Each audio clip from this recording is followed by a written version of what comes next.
Good morning, beautiful people. I'm going to get right into the video. Everything I share is for educational and for use purposes, and I hope that you guys are having an amazing day. Okay?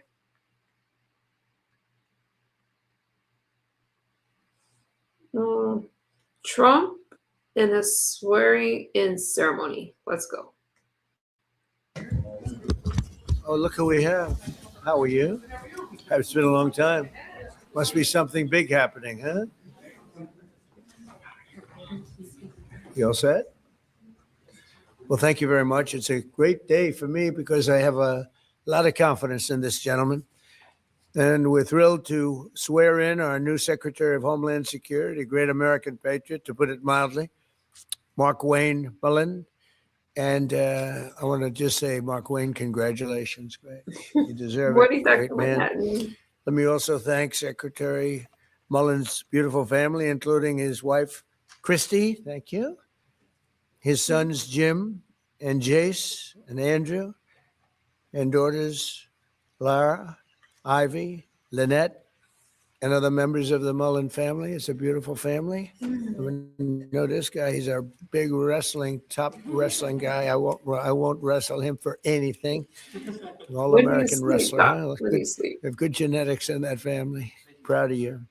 Thanks as well to Attorney General Pam Bondi, Chairman Good morning, Jason Ann. Smith, Congressman Josh Gottheimer, former Speaker of the House Kevin McCarthy, How are you, Ann? and many other friends that are gathered with us. It's great group of people. For 13 years, Mark Wayne has represented the incredible state of Oklahoma, a state that I won 77 out of 77 counties 3 times in a row. So they like me there. Second was Ronald Reagan at 56. Did you know that? 56. That's not bad.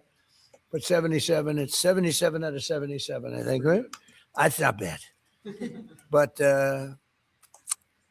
he was there in Congress as a member of the House and then as an outstanding United States Senator. And he really has been outstanding. He's been a close and vital partner in helping us secure the border, stop migrant crime, end the scourge of illegal drugs, and make America safe again and make America great again. And he's a tremendous player. He worked with Tom Homan, worked with all of our people on the right and many more. And everything he's done has been good. I say everything he touched, he's turned to gold. Now, but even in business, he was successful in all fairness. And he was successful. And he said, I want to go into politics. I hope you're happy. But as the only Native American, I didn't know that, huh? Let me look at you. Well, I think that's all right. He's got great quality, I can tell you. It's the only Native American in the Senate. How many have been there before you? Do you know? Native American? 3. Well, you're a fantastic representative. Mark Wayne has also been a fantastic advocate for our cherished tribal communities. He's now the first member of the Cherokee Nation ever to serve as a member of the cabinet. I didn't know all these things. I would have picked him faster if I had known. I would have made a quicker decision. Prior to his career in public service, Mark Wayne had a very successful career in business, leaving school at age 20 after his father got sick, taking over his family business and turning it into a multi-million-dollar success story. He's a very successful guy. Mark Wayne has also a career as an MMA fighter. That's why I looked at his ears and I said, I'm not going to fight with him. You can tell a lot about a person by their ears, right? During which he went totally undefeated. He was undefeated during his career, and he's been inducted into the Oklahoma Wrestling Hall of Fame. And the family is made of fantastic wrestlers, especially that guy right there. That's my favorite guy, huh? And suffered bad injury and come back stronger than ever, I think. So good to have you, man, right? I have no doubt that as he takes the helm of DHS, Mark Wayne will fight for Homeland Security, the United States, and securing the country and making it really strong and the way it should be. Our country's come a long way in the last year. We set it up so beautifully, and then we had 4 years of horror. We had 4 years of disgusting horror, open borders, and things that nobody would even think of. You wouldn't even think of. 25 million people poured into our country, and we've gotten a lot of them out, but we have a lot more to go. 11,888 murderers came into our country, People came in from all over the world, from prisons and gangs, gang members, drug dealers, people from mental institutions, insane asylums. That's the mental institution times two. And what they allowed to happen to our country can never be allowed to happen again. And it won't. With Mark Wayne, we have somebody that's strong, professional, and fair.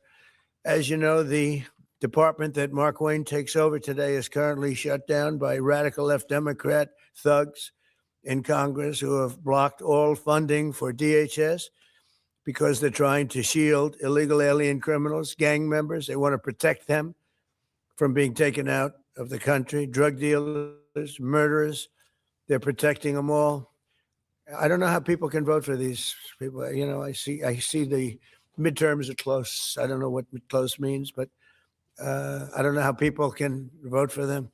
You take a look, men, they want men to be able to play in women's sports. They want transgender for everybody. Terrible, but that's the way it is. They don't want to give voter ID. They don't want voter ID for elections. They don't want proof of citizenship for elections. And then they get the vote. They do cheat, but I don't know. It's hard to believe they can cheat that much. Just in the past few days, we've seen the horrifying consequences of Democrats' deadly open border extremism. They want open borders, and they want to open the borders again if they have their chance, because they think they're going to get votes by doing that. On Thursday, a precious 18-year-old college student named Sheridan Gorman was shot and killed while she was walking in a park. She was just walking in the park, didn't do anything. The illegal alien monster charged with Sheridan's brutal murder had come illegally from Venezuela and been released into our country by sleepy Joe Biden, the worst president in the history of our country. And I don't say that because I think he's fine. He's okay. I don't like him, dislike him. I talk about job performance. That's all I care about, job performance. Worst president in history. And Obama wasn't far behind, by the way. But he was then arrested and released again by Democrat governor, a real slob of a governor, J.B. Pritzker, in the sanctuary city of Chicago, which we could make safe in 2 months, I would say. 2 months if we sent in the group, Tom, right? 2 months would be good. 3 months, very good. 4 or 5 months, it would be great. But they would never call because they don't want to do that. All they have to do is call and ask for a little help. The Democrats in Congress do not care how much American blood they shed in their demented pursuit of open borders. From Sheridan Gorman to Jocelyn Nungary and Laken Riley, their quest to flood our country with illegal aliens has left countless American victims in its wake. They never changed. They see what's happening. They never change. That's what they want. They want to get the votes. With sanctuary and sanctuary cities going at levels that they are, and we've ended a lot. We've done a lot. But for some reason, they love it. It's a sanctuary. You know, sanctuary cities are sanctuary for, it's really a sanctuary for criminals. With Secretary Mullen at DHS, we will continue our record-setting efforts to deport these illegal alien criminals from our country, and we are doing at record levels despite a very unfair court system, a radicalized left court system, and others that I'm not too fond of also. And we'll protect innocent American lives. Every single illegal migrant who is a criminal record must be deported immediately. If they have a criminal record, you got to deport them. And there's a lot that came in under Biden. And Kamala, the great border czar, Kamala, who never went to the border, never called Border Patrol, never once called Border Patrol. Can you imagine that, Jim? She's the border czar. She never called Border Patrol. Explain that to me. He's the worst. She was as bad as he was. Going to give him IQ tests next week. Under the Trump administration, we've achieved unprecedented gains on public safety. Yesterday, we were in Memphis, Tennessee, to celebrate the steepest reduction in crime ever recorded. We've been there for about 5 months, and the numbers, nobody's ever seen anything like it. And thanks to our Memphis Safe Task, it's called Safe Task Force, alongside our efforts in Washington, D.C. And what we've done in Washington is amazing. We have Washington as a safe city now. It's been amazing. It's been, if you go back a year and a half, 2 years ago, Washington was one of the most unsafe cities anywhere in the world. let alone this country. And now we have a very safe city. And what they've done with all of the people working, many of the people standing right there, has been incredible. And now we're going to see all of our cities take a big step because of Mark Wayne. In 1 year, my administration, we've created the most secure border in the United States history and the largest drop in illegal immigration ever recorded, slashed the illegal fentanyl crossings on our border by 64%, and accomplished the largest decline in the murder rate in the history of our country, bringing it down to 1900. That's before my father was born. My father was born a little bit after that. He wouldn't be happy mentioning this because he never liked talking about age, but he lived to be a ripe old age. But that's before my father was born. Think of it, 1900, we have a record, 1900.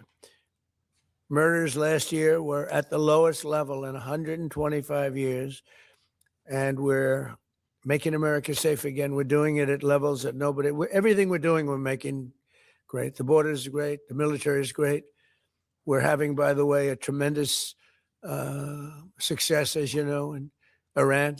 We had one in Venezuela, and now we're having one in Iran. They have no Navy left. They have no Air Force left. They have no anti-aircraft equipment left, no radar left, no leaders left. The leaders are all gone. Nobody knows who to talk to. But we're actually talking to the right people, and they want to make a deal so badly. You have no idea how badly they want to make a deal. And we'll see what happens. I want to thank Pete Hegseth. The job you're doing over there is really incredible. You and the general and all of the other generals and colonels and captains and majors and everybody else, right? It's a perfect, amazing thing. We make the best military equipment in the world. Now we're going to make it faster. We want to get it faster, but we make the best in the world. We're doing a job.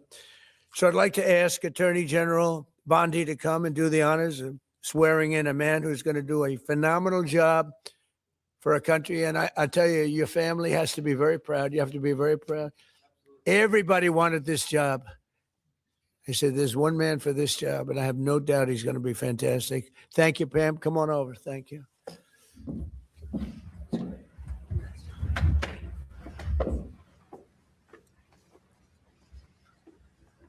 Please raise your right hand and repeat after me.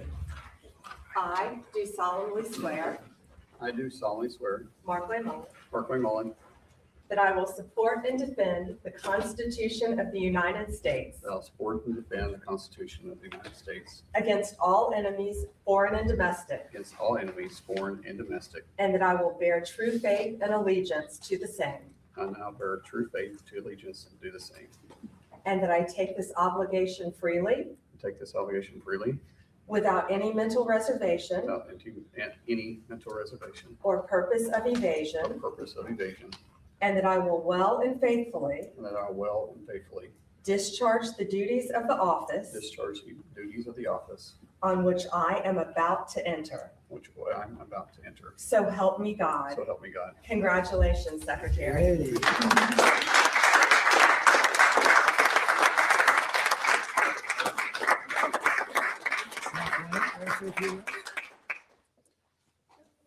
Thank you. I think that was the most nervous I've ever been. I don't, it just seems surreal being in the Oval Office and having the President of the United States speak so highly of me and then recognize my family and know my family by name. It's humbling, and I never take it for granted, but I've made this very clear that I don't care what color your state is. I don't care if you're red or you're blue. At the end of the day, my job is to be Secretary of Homeland and to protect everybody the same. And we will do that. I'll fight every single day. Today, I got the privilege of meeting so many of the employees at DHS. These employees have been there for 30 days without pay. And if you need anything to know their dedication to show up and still protect the homeland that you and I enjoy and the freedoms that we're experiencing, they're working with for free because of political politics. That's all I need to know. I told them, as you're fighting 365 days, understand I'll be fighting 365 days beside you. No one's going to outwork me, and I'm not going to let any of them outwork me. The president has entrusted me with this, and failure is not an option. And so thank you so much, Mr. President, for this opportunity. I won't let you down. Thank you very much. Thank you. I love that expression. No one's going to outwork me. That's a wrestler's expression, isn't it? Huh? That's a good wrestler's expression. Yes, please. Mr. President, will the Secretary's replacement in the Senate support the SAVE Act and the use of the talking filibuster to get it through? Well, it's not the SAVE Act. It's not called this. It's called the Save America Act. There's a big difference because the SAVE Act, nobody knows what that means. Save America means Save America. And I can't speak for him, but I would imagine that Mark Wayne, I didn't even ask him the question because who wouldn't support it? Voter ID with a picture. You want citizenship, proof of citizenship. Ideally, you want to end mail-in ballots because there's tremendous corruption. Then we added a couple of things, Mark Wayne, like I don't think being a great athlete and having a family of great athletes, they have produced great athletes in this family, all-American wrestlers. They especially like wrestling, by the way. And what about baseball? Do you play baseball? Anything? They like wrestling. But I don't think that you would say that his family, and I don't know this for a fact, and I shouldn't say it because I could get myself. Does anybody in your family want men to play in women's sports? I don't think so, Jim, right? I don't think so. I don't think. How would they do? Would they do good wrestling you? They would be in trouble? He said, yes, they'd be in big trouble. It's so crazy. So that would be one. And then we have a few others that we call them the best of Trump. But if you look at transgender mutilization of children, we don't want that. It's the mutilization of children. We don't want that. So generally speaking, I think I can answer that Mark Wayne would be very much in favor of what I'm in favor of. Would you say that's right, Mark? I can't think of too many things. He might be worse. He might be worse than me. That's my look at his wife is saying. That's right. But so, yeah, he's going to be great. Yeah. Do you believe the Secretary will run DHS any differently than Kristi Noem did? What do you hope to see as his priorities? Well, we had a good run. Look, we created the strongest border with the help of that man right there. Tom is so incredible. And he's going to be a big influence here, too. There's nobody more professional, nobody better. There's nobody better as a human being. You know, he looks tough, but he's got a good heart, but not too good. Don't make it too good. But, you know, we had Tom. We have the safest border we've ever had. We have a lot of assets, but a lot of things we can do, and we're going to do. We have to get criminals out of our country that were allowed in by Biden. Yeah, please. Mr. President, do you support what appears to be a merging agreement coming out of the Senate to reopen DHS? Well, I'm going to look at it, and we're going to take a good hard look at it. I want to support Republicans, and you know, sometimes it's awfully hard to get votes when you have Democrats that don't want to have voter ID. They don't want to have proof of citizenship. They don't want to do anything about men playing in women's sports. That's one of the items we put on, you know. And I did that just because it's so popular. You know, they say that's at least an 80-20 issue. No, it's about a 99-1. I don't think it's, what do you think, Pete? Do you think it's 80-20? Who's closer, 80-20 or 99-1? Almost 100. Yeah, I think 100 is really the, so, you know, so I support that, and I support common sense. Would you be comfortable with a deal that involves separating ICE funding from the DHS funding package in order to reopen? Well, they're working on all of that. You know, that's a detail that they'll explain later. Please. Integrity and DHS measures. Mr. President, since CISA falls under DHS, and given that many credible voices have raised concerns over its premature and possibly likely faulty 2020 election assessment, will you and Secretary Mullen implement reforms at CISA and at DHS to ensure full confidence in future elections, like in the upcoming? We'll talk about it, you know, pros and cons. Look, they used it to try and put me in prison, right? So I can't be thrilled with it. They use that very strongly, very illegally. The Democrats are thugs, and I don't want to say that. It'd be nice to everyone get along, but it's a different country than it was years ago. It was very dangerous the way they used it, and they weaponized government. They used that to weaponize government. So I'm not thrilled, but I'll also go along with two groups of people, the military, and I think the military likes it, right? And I'll go along with the senators. I'm fine. But I was a big victim of it. Yeah, please. Are you going to send Jared Kushner and Steve Witkoff to do direct negotiations with the Iranians? Yeah, well, we're in negotiations, as it turned out. And now you've seen what I said yesterday was exactly correct. We're in negotiations right now. They're doing it along with Marco, JD, We have a number of people doing it. And the other side, I can tell you, they'd like to make a deal. And who wouldn't if you were there? Look, their Navy's gone, their Air Force is gone, their communications are gone. That's the biggest problem. It's very hard to communicate them between themselves. All of the anti-aircraft is gone. Most of their missiles are gone. We either shot them or they shot them and don't have them anymore. They're down to a trickle. They're pretty much everything they have is gone. I don't know. Can you name one thing that's not gone, or can you name one thing that's doing well? You know, if you read the papers, you think we're tied. You think we're in a tough battle. We are roaming free over Tehran, the city, Tehran, as opposed to Iran. We're roaming free. We can do whatever we want. And as you know, today we were going to have the privilege of shooting down a very big electric generation plant, one of the biggest in the world. And one shot to the right location ends the plant, it collapses. And we held off based on the fact that we're negotiating.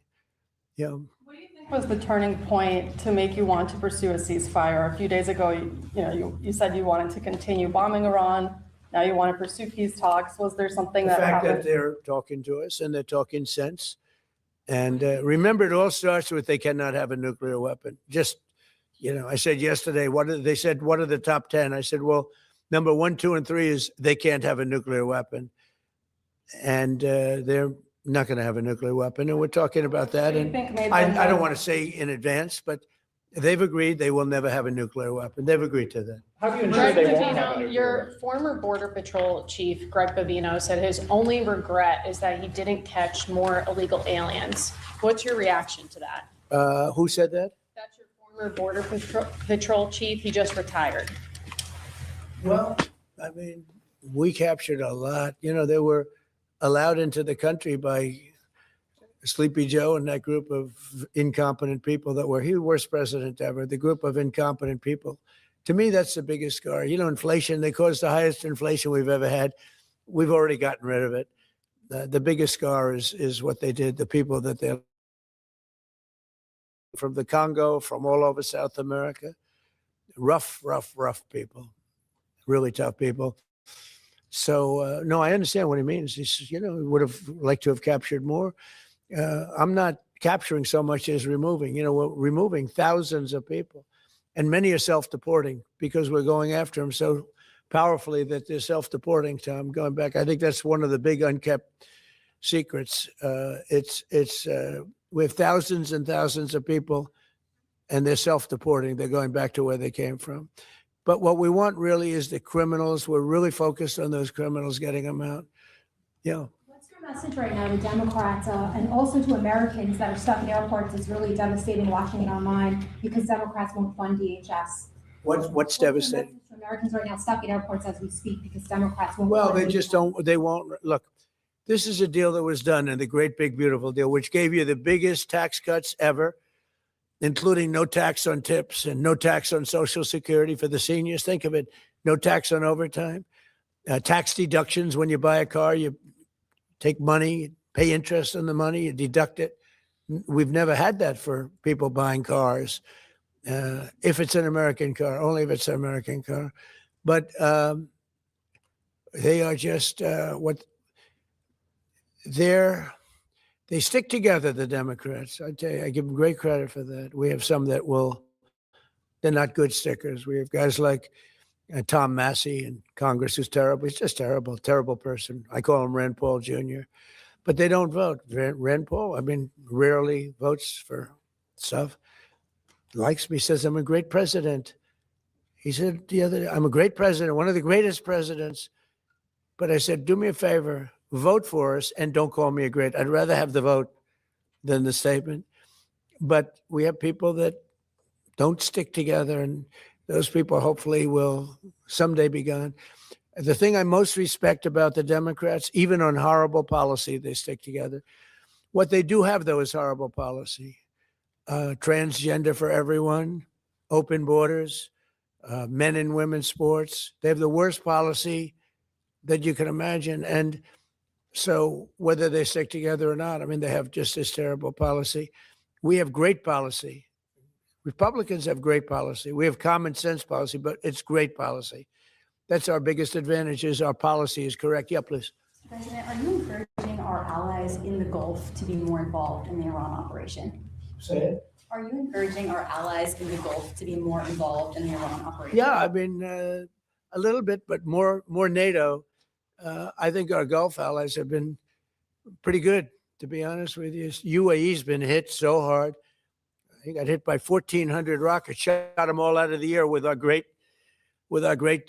Patriot missiles. Think of it, they shot 100 missiles at one of our aircraft carriers, the Abraham Lincoln, one of the biggest ships in the world, actually. And out of 101 missiles shot, every single one of them was knocked down in the sea. Think of that. Think of what that means.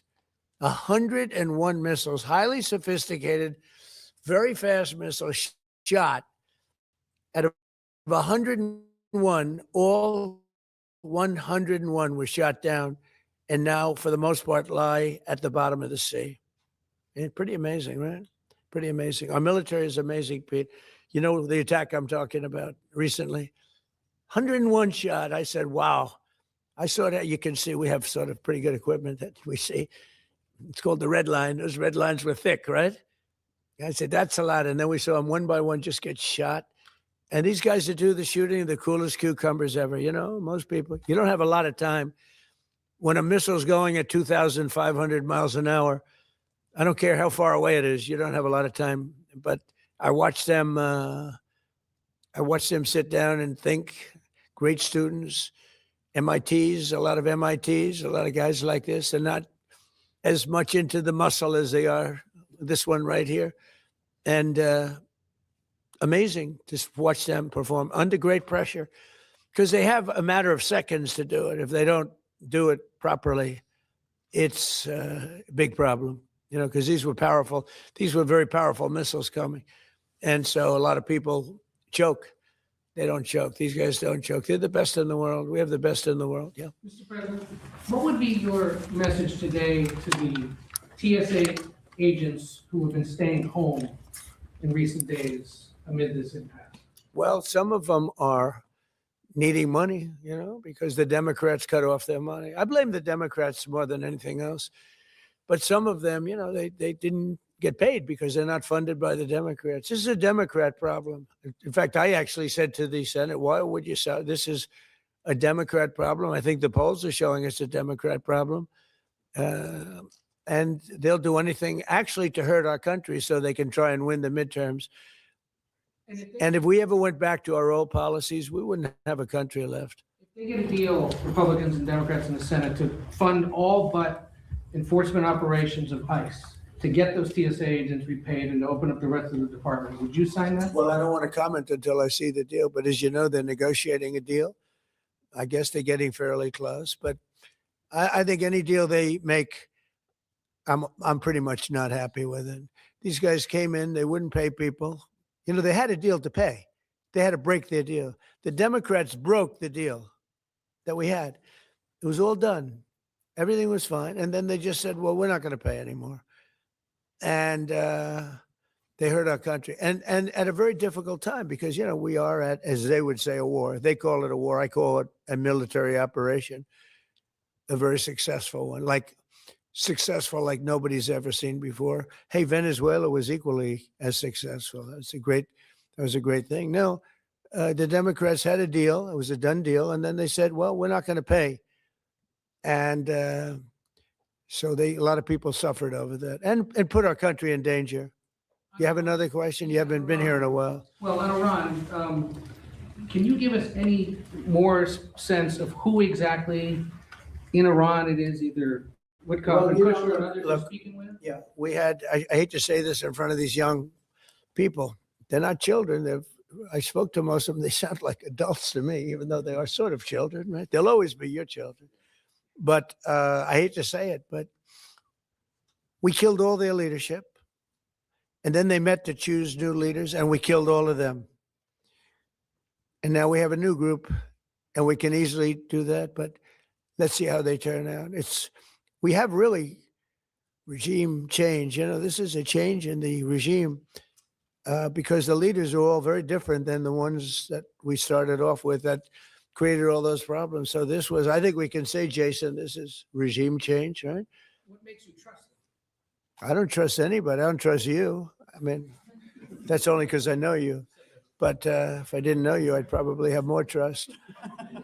But I don't trust anyone. Why bother Why do talking you? to them Why then? do you say that? Why do you say what makes you trust? Do you think I trust them? I don't trust them Then why bother talking to them? because they're going to make a deal. They're going to make a deal. They did something yesterday that was amazing. Actually, they gave us a present, and the present arrived today. And it was a very big present worth a tremendous amount of money. And I'm not going to tell you what that present is, but it was a very significant uh, uh, prize. And they gave it to us, and they said they were going to give it. So that meant one thing to me: we're dealing with the right people. Is that nuclear related? No, it wasn't nuclear related. It was oil and gas related. And it was a very nice thing they did. But what it showed me is that we're dealing with the right people. Because, you know, you don't know, because the leadership was killed, all gone. Khomeini, all gone, as the expression goes, the past supreme leader. And then the new supreme leader was racked up, at a minimum, racked up pretty good. And everyone else was gone. And then many of the people in the third tier are gone. But we're dealing with a group of people that I think turn out. And the present, the gift they made to us was very significant. And they said they were going to do it, and it happened. And they're the only ones that could have done it. Jennifer? Was it related to the Strait of Hormuz and the flow of? Yeah, it was related to the flow and to the strait. Yeah, it was. Are you negotiating on who's going to control the strait from now on? Are you- No, we'll have control of anything we want.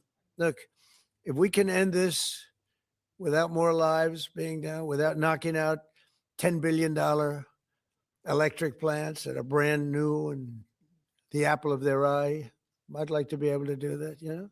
But they can't have certain things. I mean, you know the things. I don't have to go over the list, but again, it starts with no nuclear weapons, and they've agreed to that. There won't be any nuclear weapons. They're not going to have, and they're not going to have enrichment, any of those things. But look, I hate to say that we're in a very good bargaining position, and I hate to say that they're defenseless because, you know, until that last missile is fired, they have little power. But we are in about the best bargaining position. We're way ahead of schedule. And again, they have no Navy and they have no Air Force and they have no missile protection, and most of their missiles are gone. Most of their launchers we've killed. You know, we've killed about 82% of their launchers. So even if they had a missile, they can't launch it. We've been very fast. We have the greatest military in the world. Nobody even comes close. We have the best military equipment in the world. Go ahead. On Saudi Arabia, there's been some reporting that you've been talking to the Crown Prince. Have you been focused on normalization between Saudi Arabia and Israel at this Oh, no, we have a great relationship with Saudi Arabia. What do you hear with Saudi Arabia? Just hearing that you've been talking and that he has been encouraging you to do certain things related to Iran. Can you share a little bit? He's a warrior. He does. Yeah, he's a warrior. He's fighting with us, by the way. Saudi Arabia has been excellent, and UAE, excellent. And I will tell you, Qatar, incredible. Qatar took a hit, a pretty bad hit. Qatar is very close. You know, they're essentially, you can walk right over the border. Qatar took a hit. They've been great. They've been very strong. Kuwait, they had a little mishap. They shot down 3 planes with our missiles. They happen to be our planes, but the pilots made it. Can you imagine the pilots making it? The pilots saw what was coming.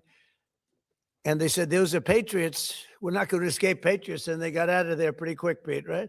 Pretty amazing that they got out. The 3 pilots lived. They're fine. In fact, they're flying today. Was the Kuwaitis that accidentally fired the missile? Yeah, the Kuwaitis made a mistake. They fired. They thought they were firing at the enemy. It was, as the expression goes, friendly fire. But the pilots are great. They're flying today. Pretty amazing when you think of it. Yeah. President Trump, on a human level, how hopeful are you that this peace deal will work out? Like as a human, On what? on a human level, not as the president of the United States, how hopeful are you that this peace deal will work out with Iran? You're talking about to end it? Well, I think we're going to end it. I can't tell you for sure. you know, I don't like to say this. We've won this. This war has been won. The only one that likes to keep it going is the fake news. I mean, the New York Times, you read the New York Times, it's like we're not winning a war where they have no Navy and they have no Air Force and they have no nothing. And we literally have planes flying over Tehran and other parts of their country. They can't do a thing about it. For instance, if I want to take down that power plant, that very big, powerful power plant, they can't do a thing about it. It's like, take me. That's all they can do. And yet, if you read the New York Times or if you watch ABC fake news or NBC fake news, you'd say it's a close battle. It's not a close battle. They're totally defeated. You know, we killed their Navy in, would you say 3 days, Pete? Gone. In fact, I was a little upset with Pete. I said, why didn't you save the ships? We could have used them, right? He said, it's more fun shooting them down. But the Navy was wiped out in a very rapid order. Pretty impressive for you guys, you champion wrestlers, right? When you hear this stuff. But you don't, if you read the news, you don't hear this. You know, you read like, oh, they're doing wonderfully. They're doing terribly. They're wiped out militarily. They are dead. Yeah. Is there a new sense of a timeline? Do you want to get something done before the midterms? Well, we'd like to see President Putin and President Zelensky sit down and make a deal. I think they're getting close, but I've been saying that for a while. I've settled 8 wars. All of them should have been more difficult than this one. This should have been the easiest one. But these are 2 people that truly hate each other. You'll find out that hatred is not good for making deals. These are people that they don't like each other very much. Yeah. I know you said there's a bunch of people from the administration who are negotiating with Iran. There's been reports that the vice president is leading those negotiations. Is that true? Well, he's involved in them. JD is involved, and Marco's involved, and Jared Kushner's involved, very smart guy, and Steve Witkoff, smart guy, is involved.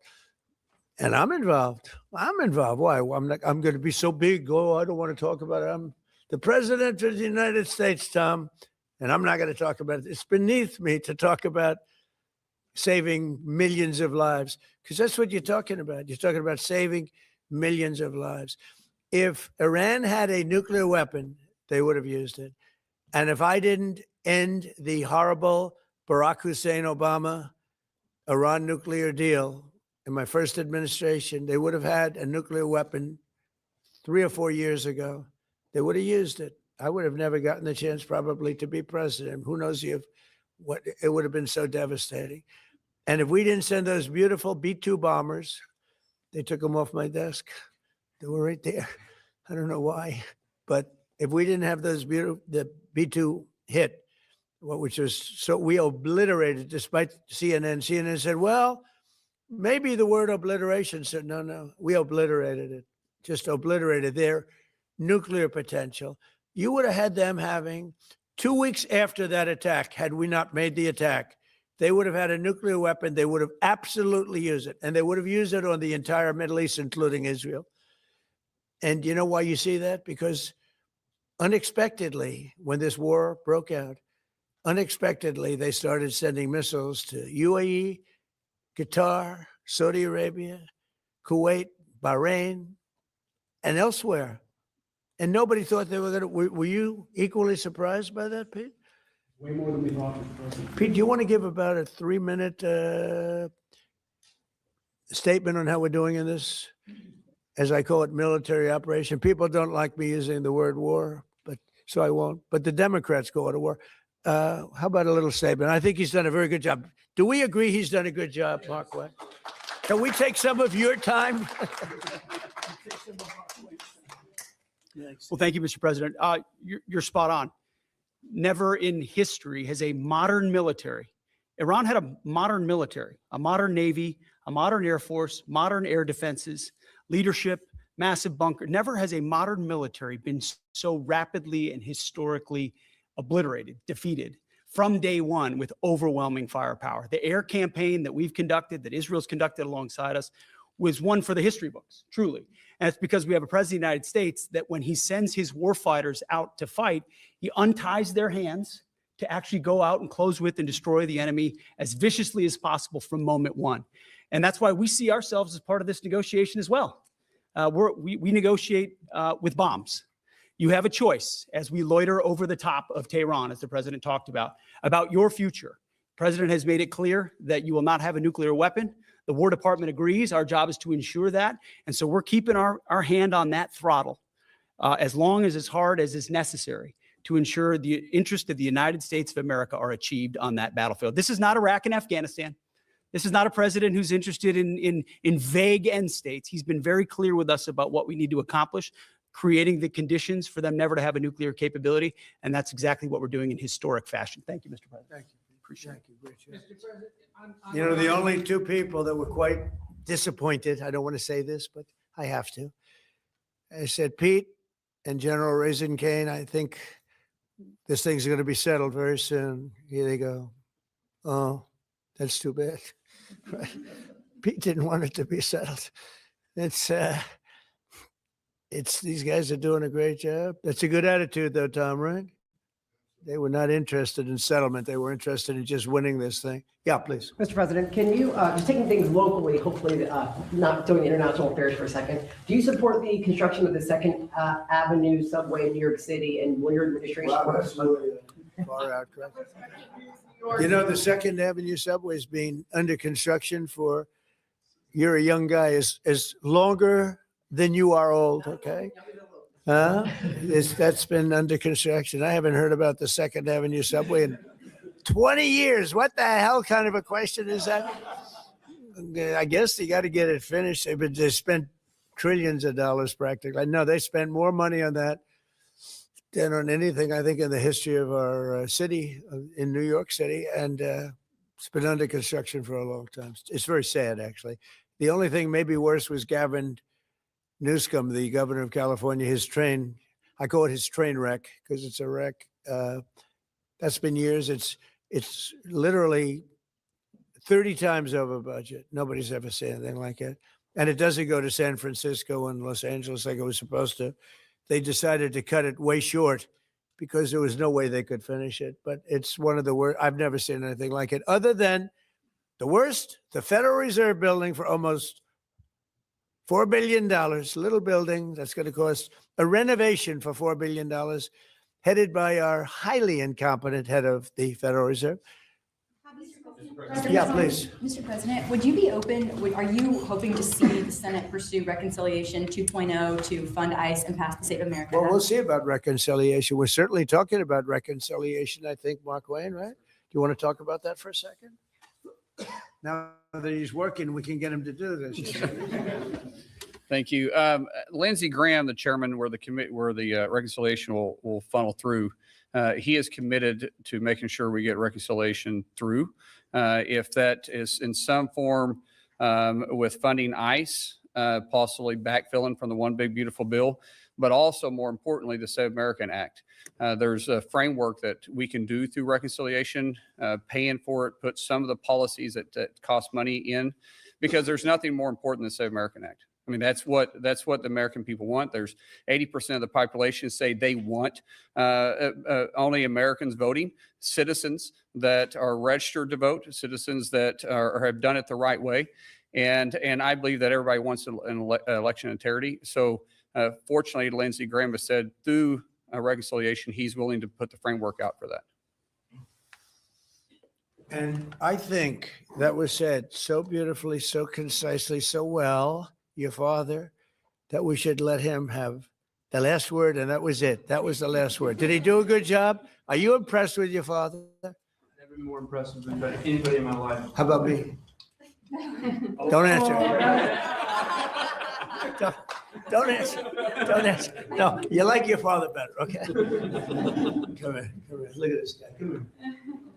This guy, don't wrestle him. We'll steal over here. Yes, sir. Thank you. All right. I want to thank the family because without the family, he's not here. You know, he's a different person. And that goes especially for Mom, who looks like she's about 22 years old. I don't know. I see these kids, but she looks very young. But it's a great couple. Congratulations to you both. Thank you. Thank you, Mark. Thank you. Thank you very much, everybody. Thank you. Thanks. Can you tell us about the grant?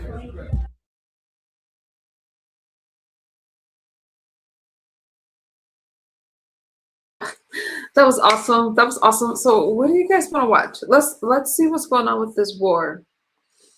Hi, Sebastian. Hey, you guys. Oh, dang. Let's see.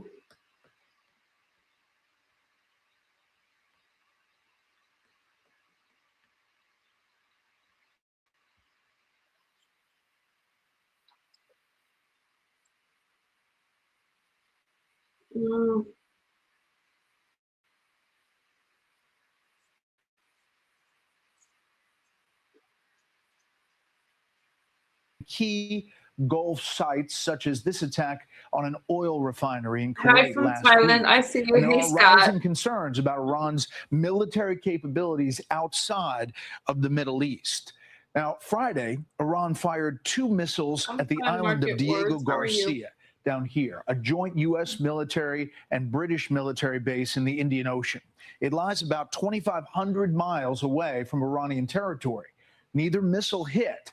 The attack was Iran's first operational use of intermediate range ballistic missiles. The ability to fire them could threaten European cities such as Paris or London.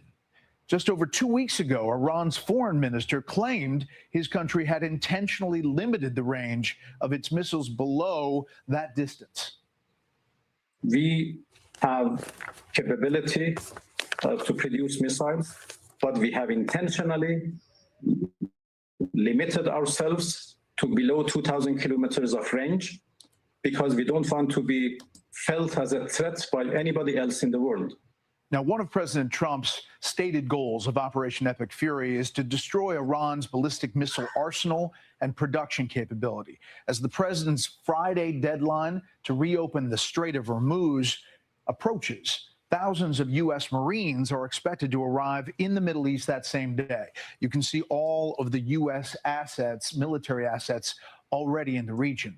As we reported earlier, the commander of the 82nd Airborne Division has been ordered to deploy to the Middle East for possible land operations. And there is speculation that the U.S.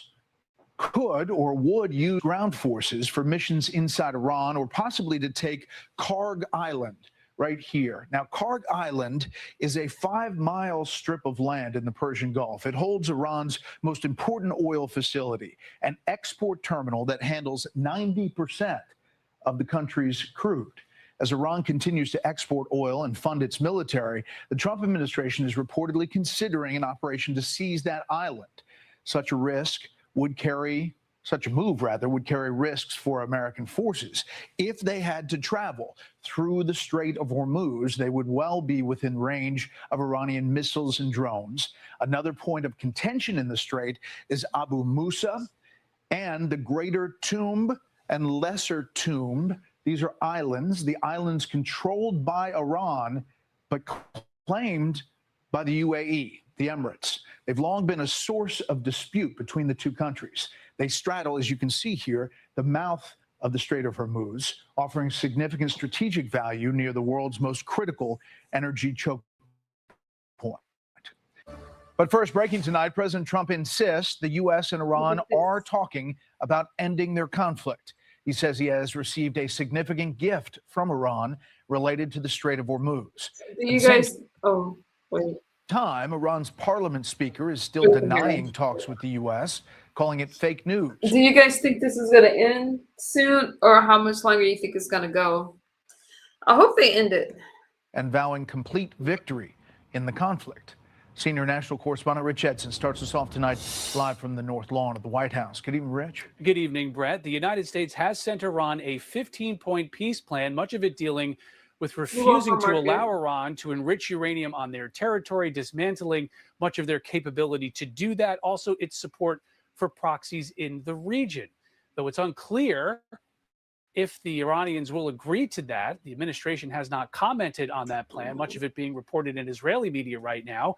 But President Trump says when it comes to these discussions with Iran, at least the U.S. is finally talking to the right people. I think this thing's going to be settled very soon. President Trump says Vice President J.D. Vance, Secretary of State Marco Rubio, and envoys Steve Witkoff and Jared Kushner are negotiating with Iranian leaders to end the nearly 4-week conflict. They're talking to us and they're talking sense. And remember, it all starts with they cannot have a nuclear weapon. Iran has always claimed its massive nuclear program was peaceful and that it had the right to enrich uranium to generate power, even as it had produced near weapons-grade uranium.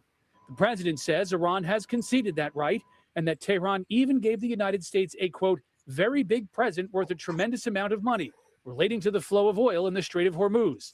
The details are unclear. Iran has effectively closed the strait since the U.S.-Israeli attacks against it began. Top Iranian officials have claimed there have been no negotiations with the Trump administration. The Pentagon says it will keep the pressure on Iran until this fight is finished. We negotiate with bombs. And so we're keeping our hand on that throttle. And possibly more pressure. Fox News has learned that the 82nd Airborne Division has been given prepared to deploy orders and that its commander and members of headquarters staff have been ordered to deploy to the Middle East as the administration weighs whether to send troops to the region for possible land operations. The Wall Street Journal reports U.S. allies in the Gulf are inching towards joining the fight against Iran, and reporters asked President Trump today to confirm a New York Times report that Saudi Arabia's Crown Prince Mohammed bin Salman has been pushing him to continue this fight until the U.S. destroys Iran's hardline government. He's a warrior. He's fighting with us, by the way. Saudi Arabia has been excellent. These reports on the list of U.S. demands is a larger part of what the United States has demanded of Iran for not only this administration, but previous administration. To all of those points, Iran has largely rejected them. We'll see if the fighting has changed the perspective there. With that, we bring in retired Rear Admiral Mark Montgomery. He served in the Navy for more than 30 years as a nuclear-trained surface warfare officer and has held many high-level positions within the United States Pacific Command and the European Command. Admiral Montgomery, it's good to have you with us, sir. Thank you very much for joining us today. Thank you for having me. So tell me what you see when you look at this massive deployment and movement to the region, and then also as you hear about the negotiation that President Trump is discussing right now.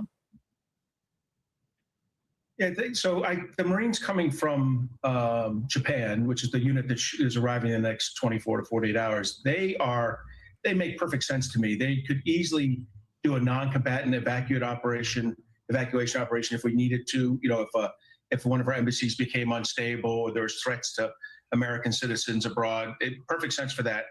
I get a little more worried about seizing an island, particularly an island like Karg Island, well up the, where you have to go through the Straits of Hormuz and transit all the way up the Persian Gulf. That would be a significant military event, and a lot of threats would be posed to the naval forces escorting them, and then eventually the Marines.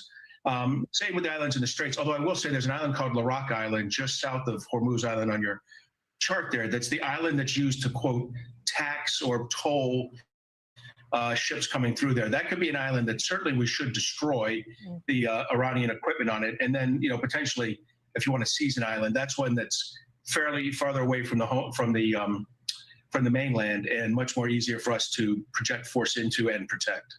Yeah, so it was interesting what President Trump had to say. And obviously, I know that you've said that there's no victory here without making sure that the Strait of Hormuz is an open and free passage for our ships and for, other ships from Europe and Southeast Asia who want to transit there. The president said they're giving us a gift. It's a prize, and it's very, very valuable.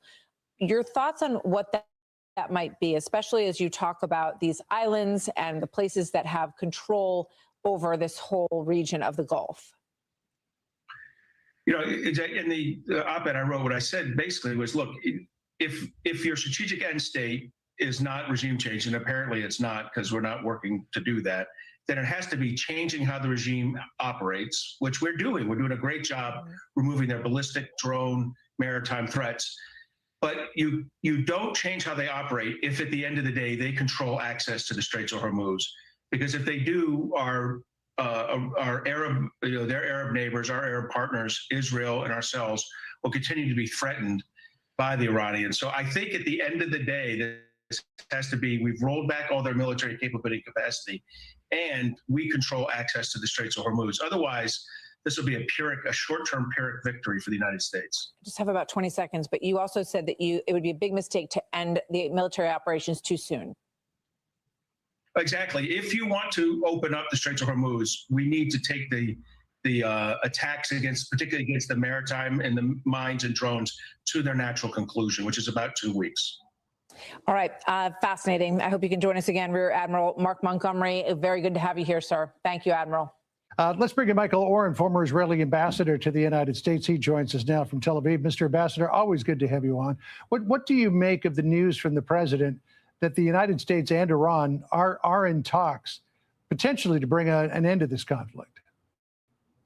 Well, if the conflict ends and if the goals of the war are achieved, John, then everybody in Israel will be very, very happy. I just got out of the bomb shelter about 5 minutes ago. We had another 2 very large missiles striking not far from where I'm talking to you. And these are cluster bombs that break up into many, many bomblets and kill people. So certainly the people of Israel who have been in these bomb shelters now for a month, our children, our grandchildren will be very, very happy if this war ends, but it has to end in a way that we don't have to fight it again another 10 or even 5 years.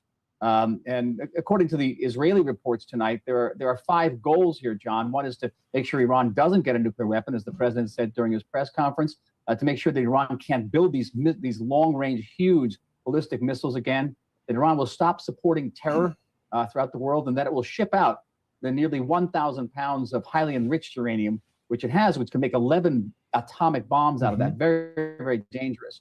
So the hope here in Israel that if these talks are serious and Iran is serious about making these concessions, then everyone here will be very happy.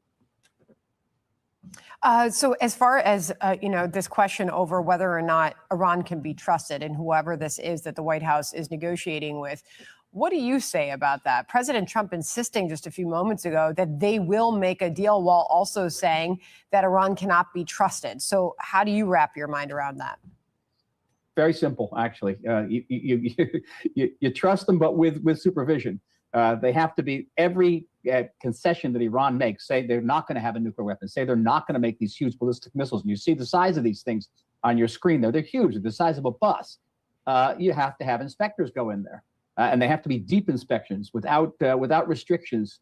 And under the previous JCPOA, the Iran nuclear deal of President Obama, there were tremendous restrictions on those inspections, and eventually the Iranians simply cut them off. They can't do that. So yeah, they can make concessions, but you have to make sure those concessions can be observed and certified by international inspectors. And those ballistic missiles that they fired at Diego Garcia over the weekend would seem to give a lie to what Iran has claimed, that it was only focusing on short-range ballistic missiles with a range of 2,000 kilometers or less. What do you make of what the president said, Mr. Ambassador, about Iran showing that the United States is talking to the right people by giving them a very significant gift, which the president then put a tiny little bit of meat on the bones by saying it was related to the Strait of Hormuz? Any idea what that could be in relation to? It could be letting tankers through. There are dozens of tankers that have been waiting to move through the Straits of Hormuz, and that is causing a spike in oil prices worldwide. Certainly Israel would like to see those prices go down as well. And if that's the gift, then it should be accepted. And if it's an expression of goodwill, which is really what this is about, that will be tested in the coming days. The president has given the Iranians till Friday to come up for a solution of Hormuz, in which case, expressions of goodwill. Let's see what happens around the negotiating table. Yeah, Michael, a lot of what we're doing here at home is watching the market response. There's been so much volatility, especially obviously with energy and the U.S. equity market. There was sort of this wait and see happening with the stock market, but oil prices seem to be hovering in this low $90 range here at home. This is obviously the West Texas Intermediate WTI contract that we watch here. But it seems the markets perhaps are believing and anticipating that an end at least is near. I think that is definitely the case. There was an immediate uptick in the market today, and markets generally, including the Israeli market.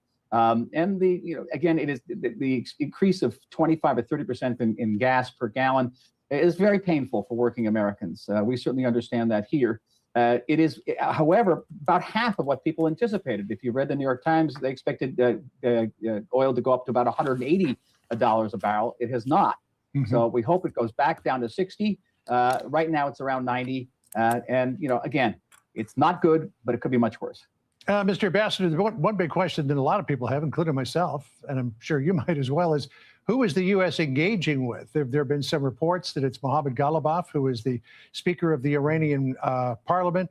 There was a report in the Washington Post that it's Abbas Araghchi, who is the foreign minister. What's your best knowledge of who the United States might be talking to? Well, our sources say it's neither of them. Neither of those gentlemen. Araghchi has no power. And the Speaker of the Parliament is an old-time revolutionary. He's not a person who's going to give up so easily. We believe here that the people the president is talking to are actually in the military in the IRGC, and they're the people who are actually calling the shots in Iran now. And if so, they're not clerics, they're not theologians, and maybe they'll be more practical. Well, Ambassador Warren, you've had obviously what is a very big day emerging from the bomb shelter to come talk to us just now. We appreciate that. Thank you very much for joining us. As always, Michael, as always, stay safe. We're giving it 5 days, and then we're going to see where that takes us. And I would say at the end of this period, I think it could very well end up being a very good deal for everybody. As good as if we went all the way and just literally annihilated the place, which if we don't have to do that, that would be a good thing, not a bad thing. So now President Trump Monday afternoon in Memphis making those comments, extending the deadline to reopen the Strait of Hormuz, delaying threatened strikes on Iranian energy plants.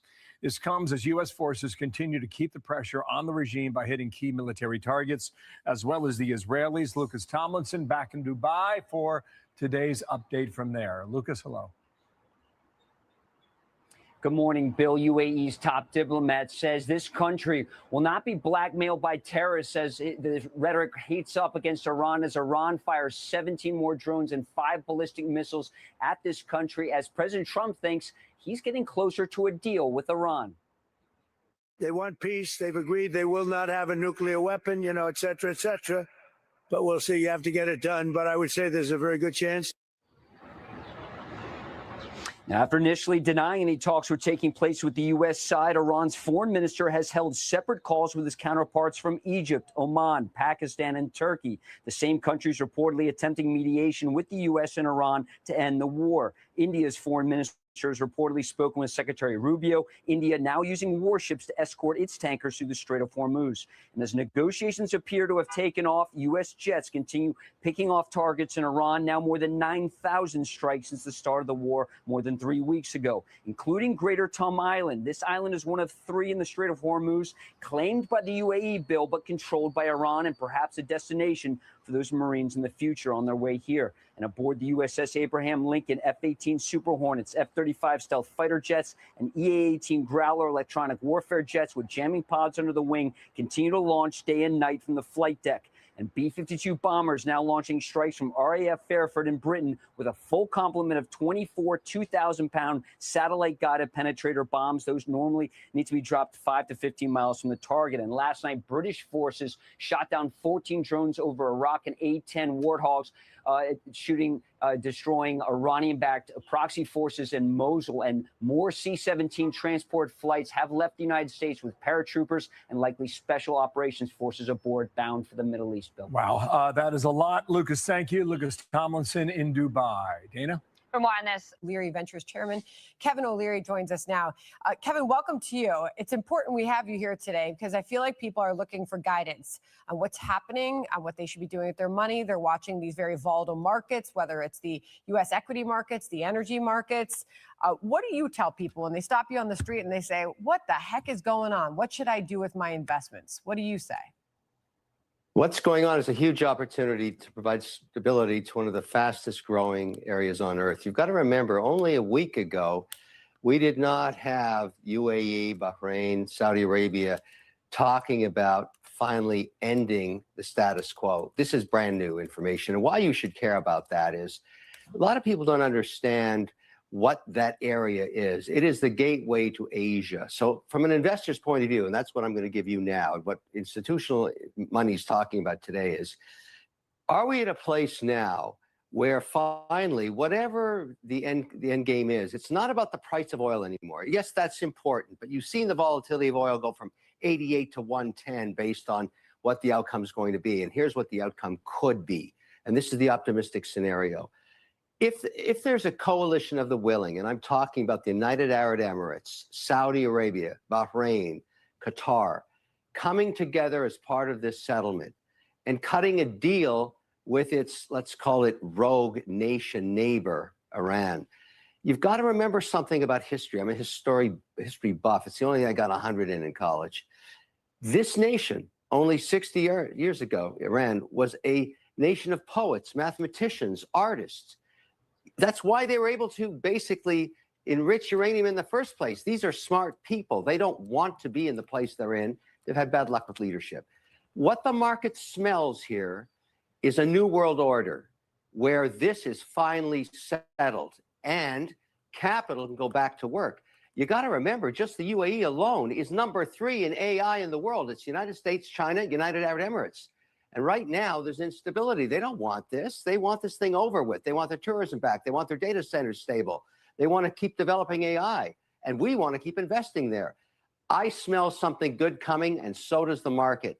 It'll happen in the next couple of weeks, and oil will take care of itself. And that is the message we've gotten from the White House, right, Kevin? They've said short-term pain for longer-term gain. In fact, President Trump has said that he believes that once this is over, there will be a significant drop in prices and inflation and those energy prices. Even I've heard the White House suggest they could come down lower than they were just prior to the war. This is the Energy Secretary, Chris Wright, yesterday on FBN saying almost that. Listen. He understands all the American consumers are suffering right now. We don't like to see that happen. We're doing everything we can to offset it. But this is a few weeks of turmoil, a few weeks of disruption to solve a multi-decadal and ultimately multi-generational problem. So if the promise is that those oil and gas prices will come down and prices in general will come down significantly after this is all over, perhaps that people can live with that, but there's no certainty that will happen. Here's gas prices right now as of today. AAA reporting $3.97, Kevin. That is a full $1 higher than just 1 month ago. How important is it that the administration, while they believe prices will eventually come down, acknowledge the short-term pain that American consumers are living through right now? They are living through some pain, but it is short-term. And the price of oil is based on where you think it's going to be in the future. Oil traders base them, they've got a lot of oil on the water right now they haven't sold. And they're waiting. Do I sell it now today at an inflated $90 price? Or do I take the risk this thing gets settled in the next week and watch it go back to $77? That's the kind of trade that occurs. But think of the bigger context of why we should all have optimism, both domestically and internationally. There is no other commodity like oil. It's the input cost for every nation's economy. Very important. Whether you're Russia, whether you're China, whether you're an adversary, whether you're a foe or friend, it doesn't matter.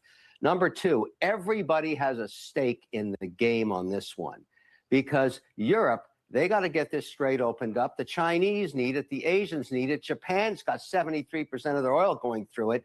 So while there's a lot of jawboning going on from the political point of view, everybody knows the end game. Everybody knows where it has to end. Everybody has an interest. There's never been quite a situation like this. Everybody in the region wants to get Iran on board for peace and growth. And even the people there, they want the same thing. You've got 250,000 people making 60 million miserable. That's not a long-term solution either. That's just in Iran. That's why you've got to take the long view. And the long view here could be just 60 days. Remember, to affect the U.S. economy, you need oil. I'm talking about recession talk or hurting the economy or damaging small business. You need oil at above $93 for 3 months. We're only 1/3 into it. So everybody chillax and let this thing play out. There's a really big opportunity here, a huge one. And everybody gets the upside, including all our trading partners. We work this out. We're selling stuff to Saudi Arabia. We're selling it to the UAE. We're selling it to Asia. We're selling it to Japan. This is a huge opportunity. I just see it for what it is. It's history being made. All right, Kevin, appreciate you being here. There's a lot to watch there, and the markets obviously are super sensitive to any bits of news we get from all of this, and that's why we're seeing all that volatility, which can be hard for people to stomach sometimes. Kevin, good to see you. Thank you very much. So what happened? That's the big question right now. Let's bring in retired 4-star General Jack Keane, Fox News senior strategic analyst, former Army Vice Chief of Staff, and now chairman of the Institute for the study of war for quite some time. General, it's always good to have you with us. What do you think this gift that the president's referring to is? No, I have no idea. I mean, maybe transit through the Gulf, some of our shipping, Gulf oil, I have no idea what that is. But, you know, in terms of where are we really? First of all, on the military side, let me just state for our audience, we are well on our way to accomplishing every single objective that the president assigned to the United States military. And the same thing is true of the IDF. Prime Minister Netanyahu assigned objectives to them. There is no doubt in our minds that we can accomplish all of those objectives, to include opening the Straits of Hormuz by force and keeping it open. And it's largely the fact that that operation is continuing, and the president is insisting on it continuing, that gives us leverage in these negotiations.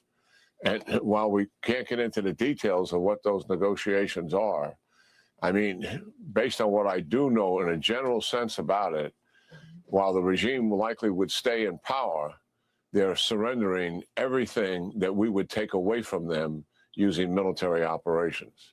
And that makes me skeptical, to be frank. One, whether they will actually agree to all of that. And two, they are pathological liars and cheaters. And we are so used to that through all of these years. After all, the president tried to work a deal with them, Martha, before hostilities began, and couldn't deal with them, was fed up with them, and knew full well that they were ideologically bent and committed to returning to the Iran they have always been after the 12-day war. And the intelligence evidence of what they were doing demonstrated that clearly, and that is why hostilities began. If there really truly is a change of heart here, and they are clearly willing to give up everything that they value, while I'm skeptical of it, certainly that would be a monumental deal and concession on their part. Yeah. It remains to be seen. It's clear that the regime wants to survive, and that is the most basic element of what they are hoping to hang on to here. I just want to play this soundbite. This is from back in February. This is the Iranian president, Pezeshkian, who is still in power. Here's what he said back in February. Watch this. We are not seeking nuclear weapons. We have announced this over and over, that we are ready for any verification. So he has long said, we're not seeking nuclear weapons. I interviewed him several months ago. He said the same thing to me. And I said, well, why do you enrich to 60% then? And he said, because the IAEA allows us to enrich to that level. That's why we do it. So what is different now? Obviously, their military has been decimated. How do you see it? Well, what's different now, I think whoever it is that we're speaking to, by the way, we're not speaking directly to the Iranians yet. We're talking through mediators or third parties who are relaying messages back and forth. And what our negotiators, led by Steve Witkoff, are attempting to do is have a direct meeting face-to-face, possibly Pakistan or some other place. And that answer has not arrived yet. But listen to what you just put up there. I mean, this is the pathological line that's been going on forever. And then they boast to Steve Witkoff that, look at, we have enough nuclear enrichment and capability to build 11 nuclear weapons, boasting to him. He's not mentioning nuclear power plants, which they have one of. Yeah, so these guys have been liars now for almost 5 decades. The president goes into this, believe me, with his eyes wide open. He knows who he's dealing with here. And he certainly knows full well where our military is and what remains for them to do to accomplish their missions. They do need more time, and nobody's trying to hide that fact. Yeah. But a key decision was keep moving towards those objectives. We'll use that in leverage against the Iranians, certainly. And listen, you put your finger on what's truly happening to some of these leaders. They are not just want the regime to survive. They're trying to survive personally. Mm-hmm. And that has created a chaotic decision-making process, which has been difficult for us to access. And the Israelis underscore that because they have penetrated it. And they have an understanding of how chaotic that is. Lower morale among the troops down there who actually do the enforcing of their policies. And that's to be understood. given what's happening. We've killed hundreds and hundreds of them as well, in addition to their leaders, not to speak of all the military capabilities we've taken away from them. We got to leave it there, General. As always, we are grateful for your time, and it's wonderful to have you with us. One of the things the president said the other day was, you know, maybe we share the strait. Maybe I'm in charge of it. We're waiting to find out what the gift is. The president did not want to share it at this level of the negotiations, but we'll see exactly what it looks like when we learn more. General Jack Keane, always good to see you. Thank you, sir. Yeah, great talking to you, Martha, as always. He served as former assistant to President Trump and special presidential envoy for Ukraine. General, how would you characterize where we're at right now? And what do you think that our Marines could do when they get into theater? Yeah, Brian, it's good to be with you. You brought up some really great points there on ground forces. Look, I'm a big believer right now, we just need to secure the Strait of Hormuz. And you can do that with 2 amphibious ready groups, Marine ready groups that are headed in that way. They're a self-contained unit.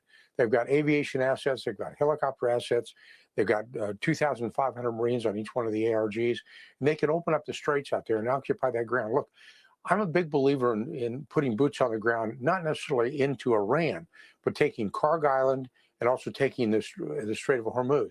Look, we kind of need to do it the way the Romans used to do it. You need to put your legions on the ground to secure the territory and give them confidence that they can do it, that we can open up the strait. Look, I know there's risk involved. There's always risk involved, but those kids, those young men and women, they understand the risk involved on taking both Karg and opening up the Strait of Hormuz as well. So they've got the ability to do it. The amphibious ready groups for the Marines, they can open up the lower half of the strait, do it. And then I turn around to maybe the 82nd Airborne Division or Rangers or somebody like that to take Karg Island. I would be able to control basically the oil outflow of Iran. And then when you start talking to Galibov, who's the name that you hear being mentioned, who's a Speaker of the House of Iran, that gives them more leverage to do it. You basically cut off their economic lifeline. You know, President Trump saw that in 1988 when he mentioned he should take Karg Island.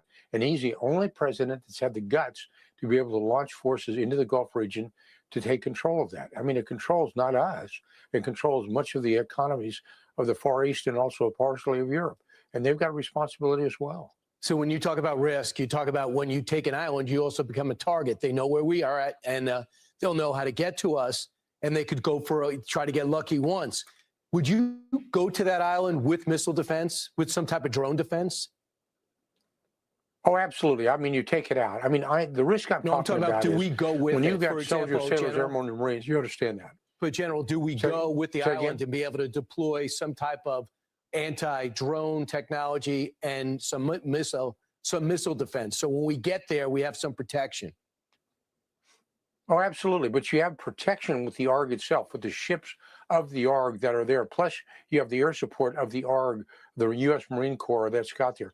I have great confidence in our men and women in the military, and especially of the Marine Corps, that they're able to do that job. And I think it's a two-part effort, though.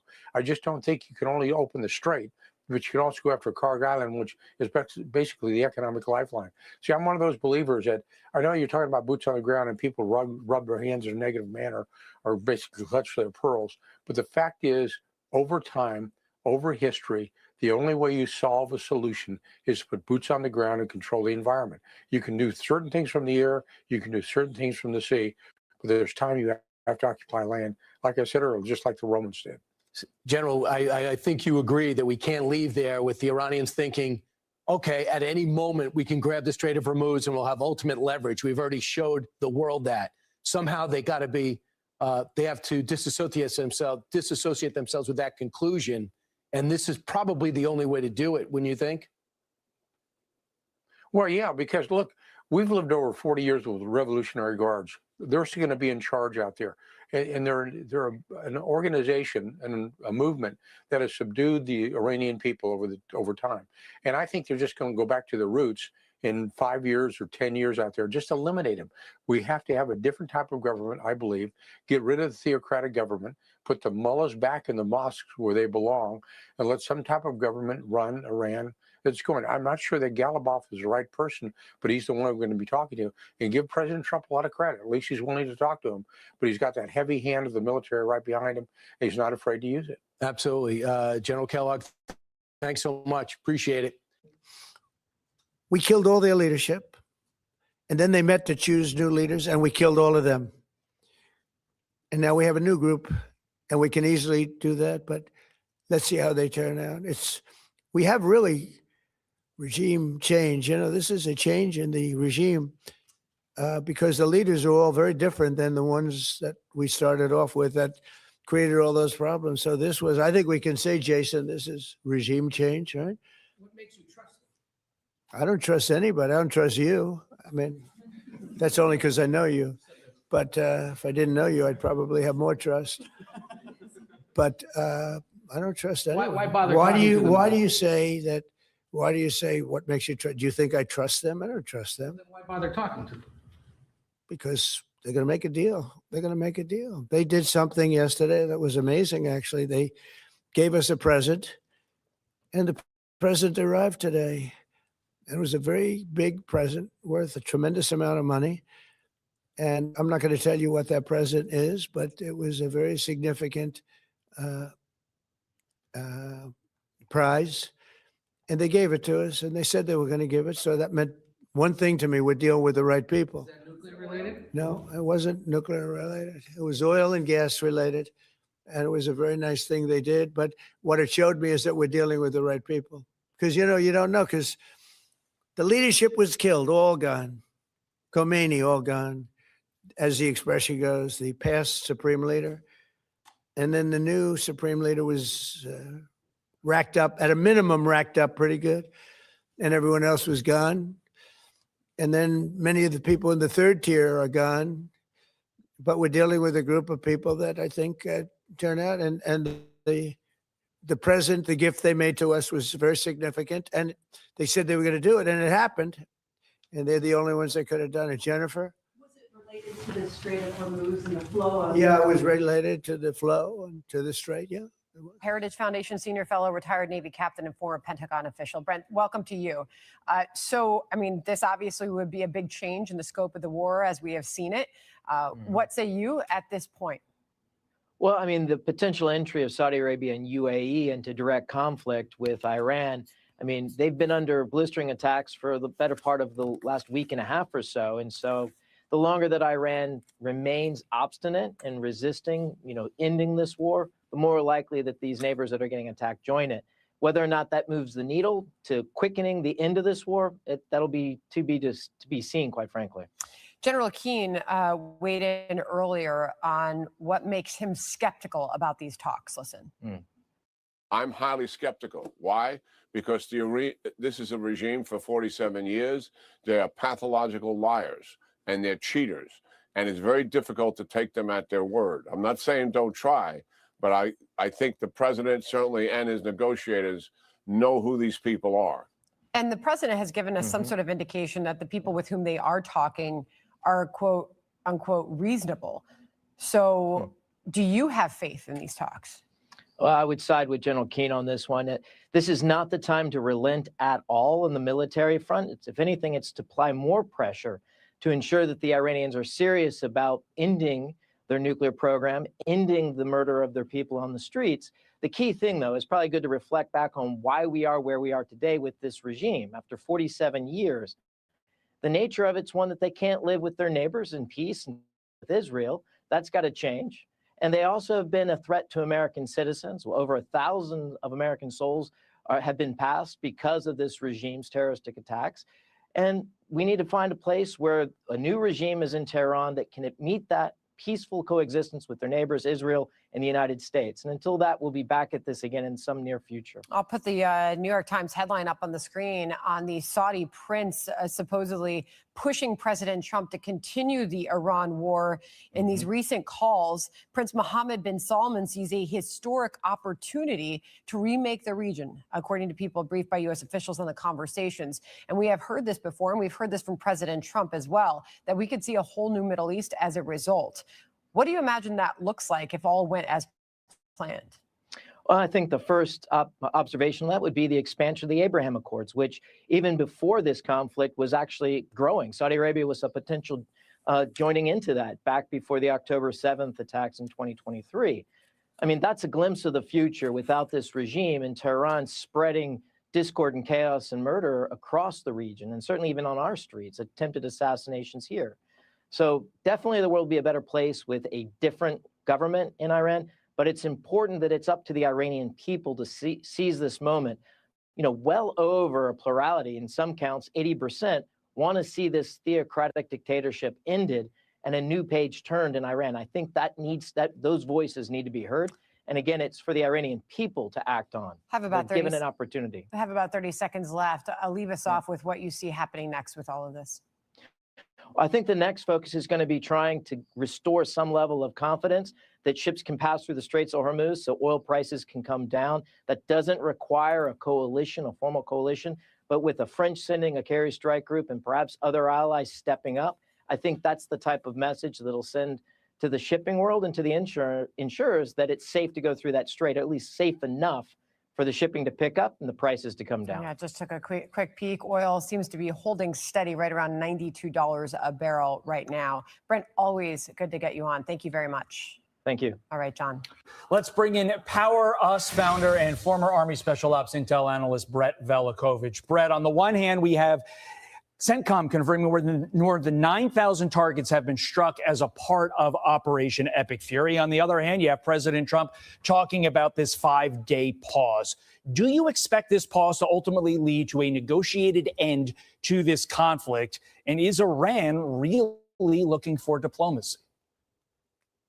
Well, I think the administration's been very clear. The objective is not endless war, it's decisive results. And so right now we're seeing this, not just this symbolic bombing campaign. This is the strategic dismantling of the enemy's entire ability to fight so that they can never toy with nuclear Armageddon again. So there's a lot more, obviously, that can also be done from the air to continue that leverage. Air campaigns like this, they don't just destroy targets. They're going to collapse entire systems. You're degrading logistics, command and control networks, communications, resupply chains.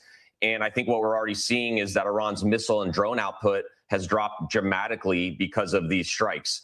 And so continued air operations, they can go even deeper, in my opinion. We can target mobile launchers, leadership nodes, air defenses, stop Iran from regenerating their capability, and really keep tightening that pressure until they can no longer project forces outside their borders and we can have lasting peace in that region. Okay, so from air to potential boots on the ground, the Times is reporting senior military officials are weighing a possible deployment of a combat brigade from the Army's 82nd Airborne Division and some elements of the division's headquarters staff to support U.S. military operations in Iran. You hear that word support, support, support over and over again. But at the end of the day, do you expect boots on the ground as the inevitable next phase of this conflict if peace is not achieved?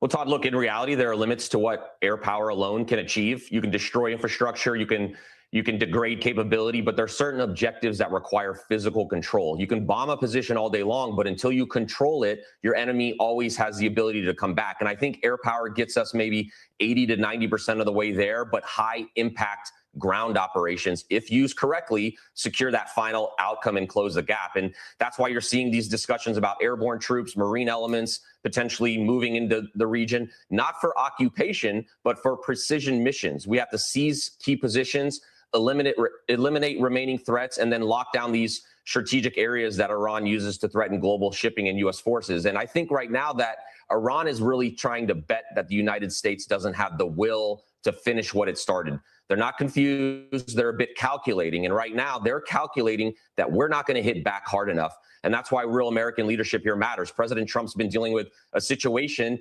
that didn't develop overnight. It's the result of years of hesitation of our feckless leaders and strategic drift. And so what we're seeing right now is the United States reestablishing that clarity, that the global economy can't be held hostage, that nuclear brinksmanship has consequences.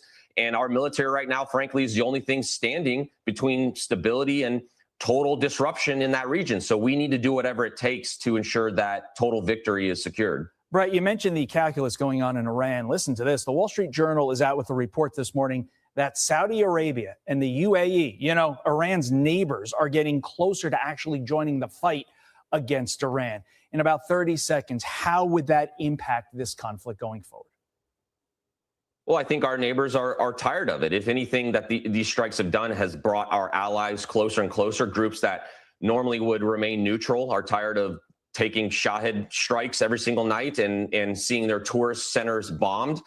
Iran's terror empire, in my opinion, is on borrowed time. The mullahs, they've been misfiring. They've tried to sow chaos in the region. Their spokesmen are being silenced forever, and America and its allies are about to end this once and for all.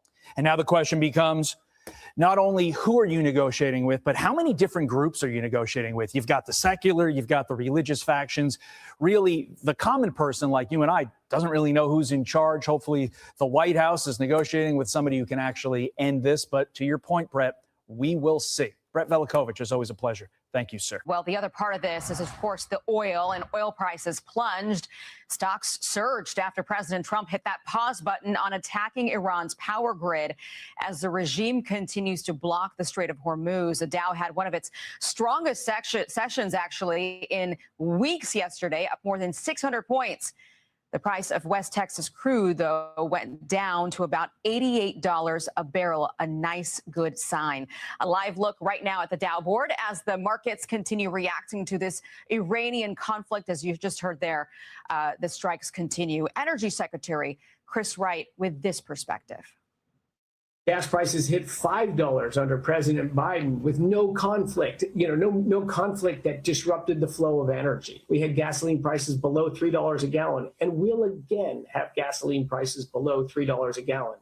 But to fix this long-term, decades-long problem with Iran, we're all going to have to suffer a little pain. But there's all sorts of things we are doing to mitigate that.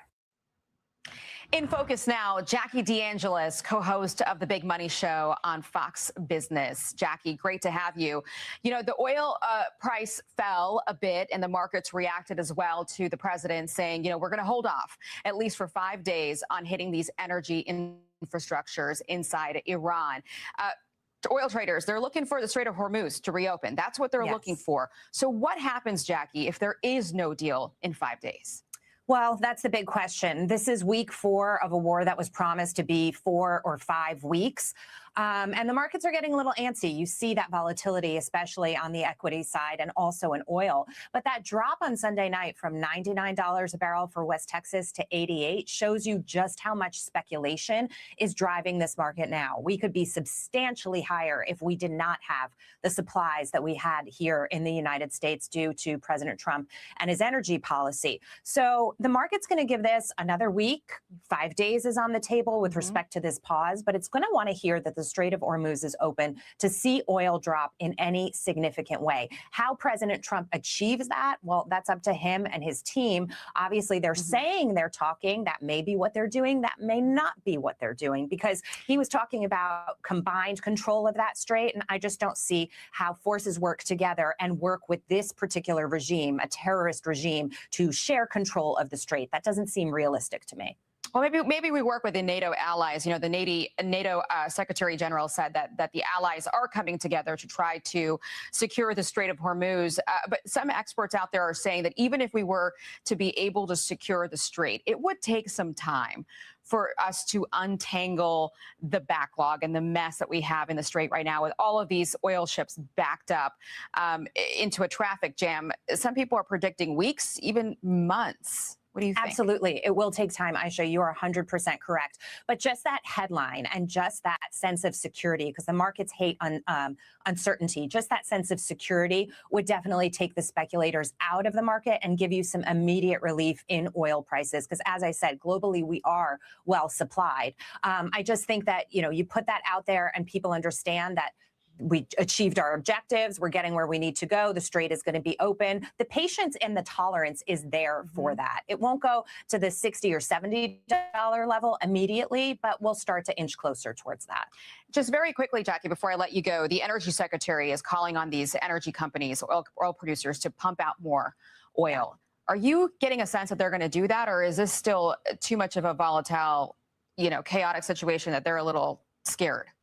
I think they're doing the best they can, but I think they will help contribute to this. As I said, we are pumping out record amounts in this country right now, close to 14 million barrels a day. The issue isn't what we're producing here at home as much as, the strait and how you get oil around globally that the speculators are worried about. So I think, U.S. companies will contribute, but I do think they've been doing their part. And again, under the leadership of President Trump and his policies, it's made it easy for them to drill, baby, drill. Okay, Jackie DeAngelis, thank you very much. Great to see you. Hey everyone, I'm Emily Campagno. Catch me and my co-hosts Harris Faulkner and Kaylee McEnany on Outnumbered every weekday at 12 p.m. Eastern, or set your DVR. Also, don't forget to subscribe to the Fox News YouTube page for daily highlights. SBA, and they're all set for it. They're waiting for it, and it'll be serviced much better than it has in the past. It's been a mess.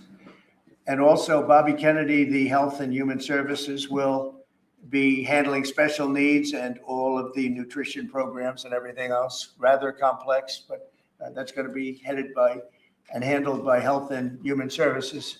So I think that'll work out very well. Those two elements will be taken out of the Department of Education, and then all we have to do is get the students to get guidance from the people that love them and cherish them, including their parents, by the way, who will be totally involved in their education, along with the boards and the governors and the states. And it's going to be a great situation. I guarantee that in a few years from now, I hope I'm going to be around to see it, but I think we're going to see a lot of it. I think that you're going to have tremendous results. You're going to have results like Norway, Sweden, Denmark, a lot of the countries that do so well. I think you're going to have a lot of those results. If you look at Iowa and Indiana and Idaho, so many places that run so well, Florida, Texas, big ones, you're going to have great education, much better than it is now at half the cost. And we're not even doing it as a cost item, although you will save probably half, maybe more than that. And you're not going to be at the bottom of the list. You're going to be much higher. And maybe you'll be, I will guarantee some of the states will be at the top of the list. They'll be comparable or better than these number 1, 2, 3, 4, 5 countries, the countries that are in the top 5 positions. So that's, to me, it's very exciting, and it's been received very well. So I just wanted to tell you about the student loans and special needs.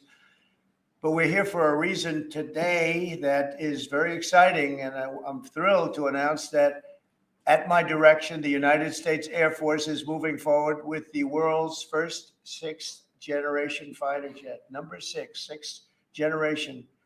Nothing in the world comes even close to it, and it'll be known as the F-47. The generals picked a title, and it's a beautiful number, F-47.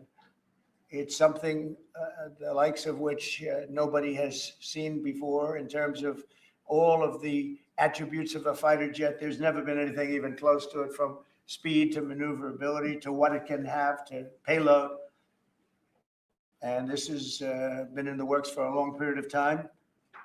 After a rigorous and thorough competition between some of America's top aerospace companies, the Air Force is going to be awarding the contract for the next generation air dominance platform to Boeing. As you know, it was highly competed for. There was a lot of competition, generals, and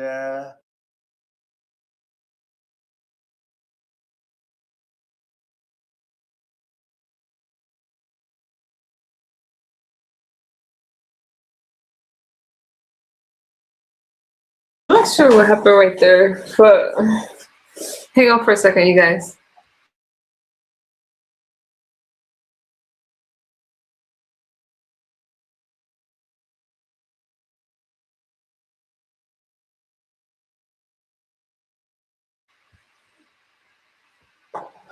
I'm not sure.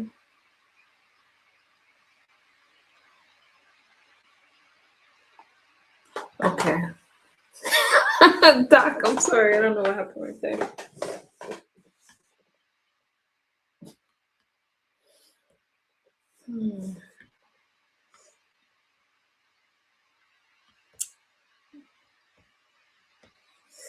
What time is it? 3:30? Okay. Okay. Let me see what was I don't know what you guys are gonna think about this one. I don't know, but we'll see. I think it's great. I think it's. Hang on. Let me bring you. Claude. Claude, what's going on? Okay, you guys. think this one is appropriate. Where is she? Let me know if you guys can hear it. I don't know. Look at her. I think she says some pretty good things.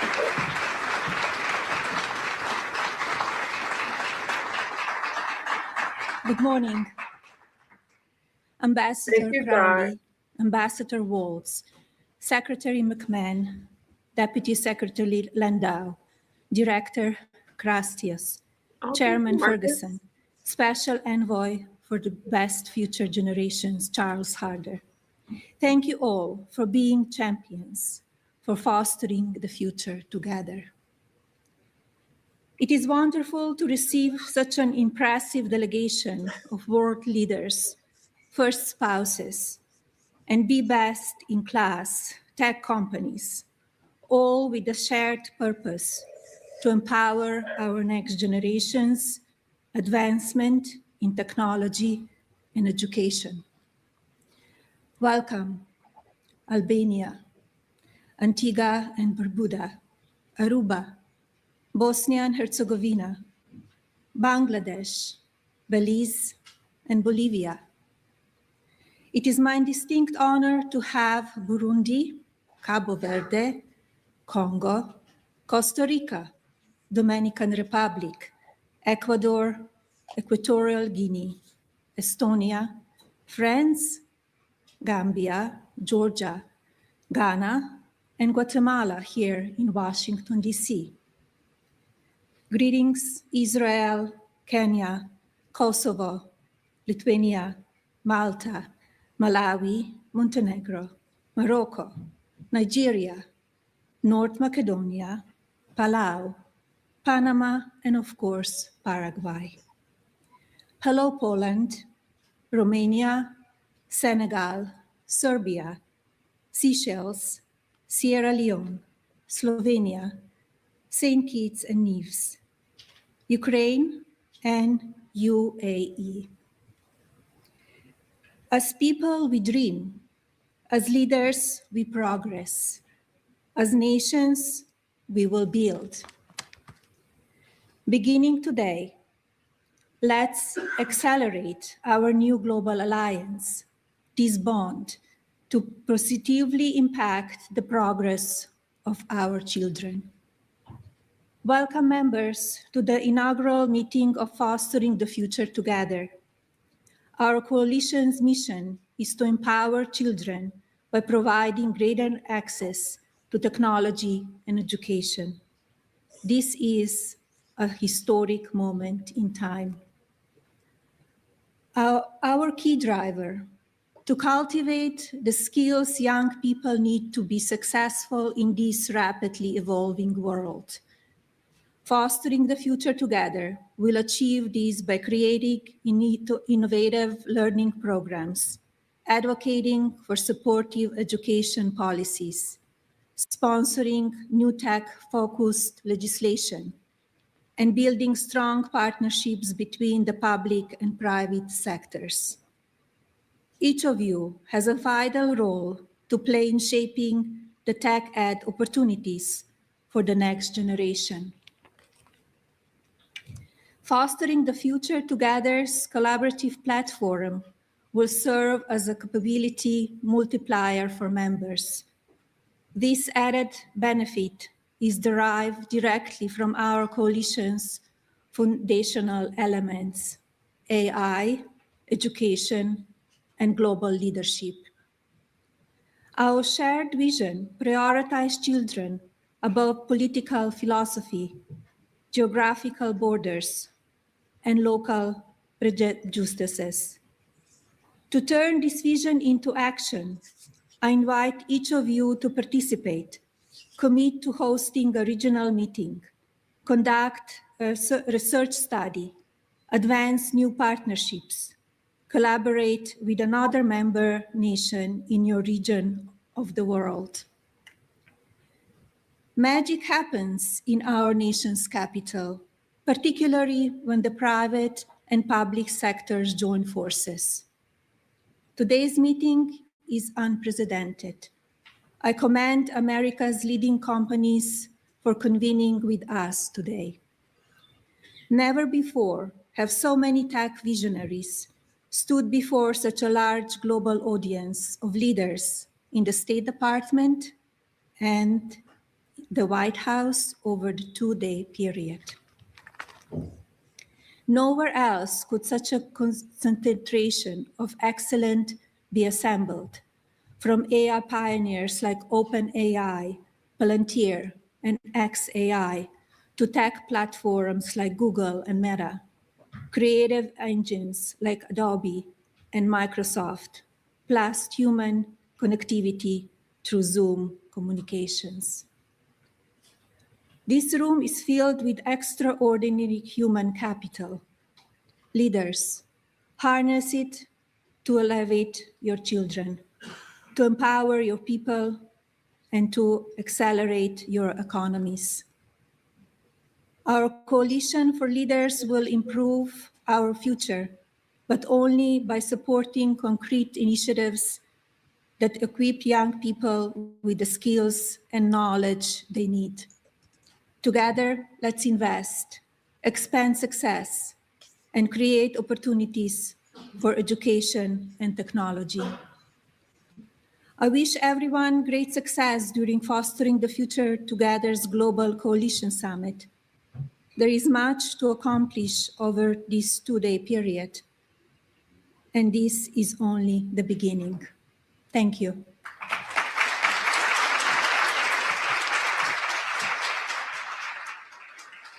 I thought that was great. What? Who's next?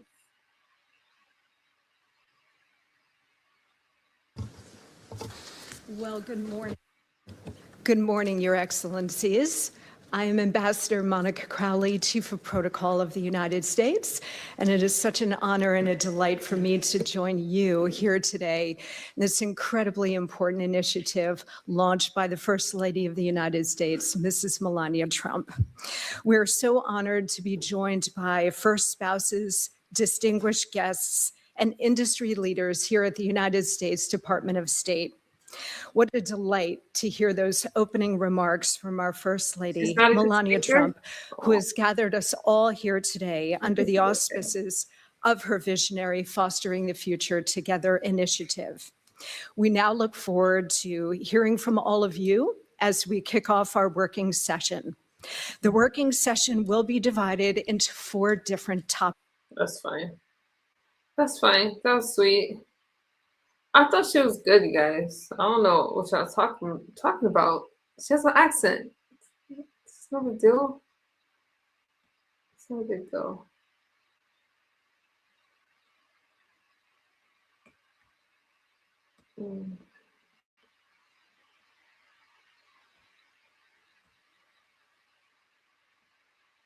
Oh wait, you can't hear this one.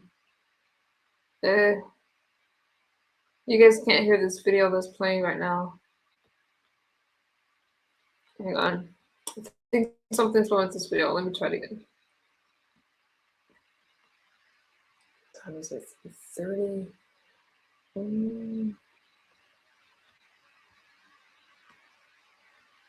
Let me try this.